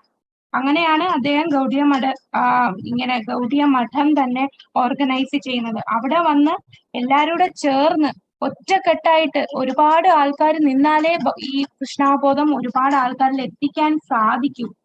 അങ്ങനെ അദ്ദേഹം കൂടുതൽ ഗൗഡിയ മഠത്തില് കുറെ സന്യാസി, അദ്ദേഹം കുറെ ശിഷ്യന്മാർക്ക് ദീക്ഷ കൊടുക്കുന്നുണ്ട്. ഹരേ കൃഷ്ണ. 8:40 അപ്പൊ നമുക്ക് ബാക്കി ഭാഗം അടുത്ത ഒരു ക്ലാസ്സോട് കൂടി നമ്മുടെ ഭക്തി സിദ്ധാന്ത സരസ്വതി താക്കൂറിന്റെ ലീല കഴിയും. ഒരു ക്ലാസ് കൂടെ ഉള്ളൂ. ഹരേ കൃഷ്ണ. ഹരേ കൃഷ്ണ ഹരേ കൃഷ്ണ കൃഷ്ണ കൃഷ്ണ ഹരേ ഹരേ, ഹരേ രാമ രാമ രാമ ഹരേ ഹരേ. അപ്പൊ ഇപ്പൊ നമ്മള് അദ്ദേഹം സന്യാസം സ്വീകരിച്ചത് വരെയാണ്. ഇനി ബാക്കി ഭാഗങ്ങൾ നമുക്ക് കാണാം. ഇതിന്റെ ഇടയില് 1922 എന്താണ് സംഭവിച്ചതെന്ന് പറയാമോ? ഇതിന്റെ ഇടയിലൊരു നമുക്കെല്ലാവർക്കും ഭക്തി സിദ്ധാന്ത സരസ്വതി താക്കൂർ ഇത്രയും പ്രിയപ്പെട്ടതായത് എന്തുകൊണ്ടാണ്? നമ്മളെ പ്രഭുപാദരെ തന്നത് ഇദ്ദേഹമാണല്ലേ. അപ്പൊ 1922 പ്രഭുപാദർ ആദ്യമായിട്ട് ഇദ്ദേഹത്തെ കാണാൻ ചെല്ലുന്നത്. അങ്ങനെ നമുക്ക് ഇദ്ദേഹത്തിന്റെ ഒരു വലിയ ശിഷ്യൻ, ആ ശിഷ്യനുള്ളത് കൊണ്ടാണ് നമുക്ക് ഇന്ന് ആരാണ് ഭക്തി സിദ്ധാന്ത സരസ്വതി താക്കൂർ എന്നും ഭഗവാൻ ആരാന്നും ഒക്കെ മനസ്സിലാവാൻ സാധിച്ചത് അല്ലെ. ഹരേ കൃഷ്ണ. ഹരേ കൃഷ്ണ. ഹരേ കൃഷ്ണ മാതാജി. കൃപാ സിന്ധു പതിതാനം ഭാവന.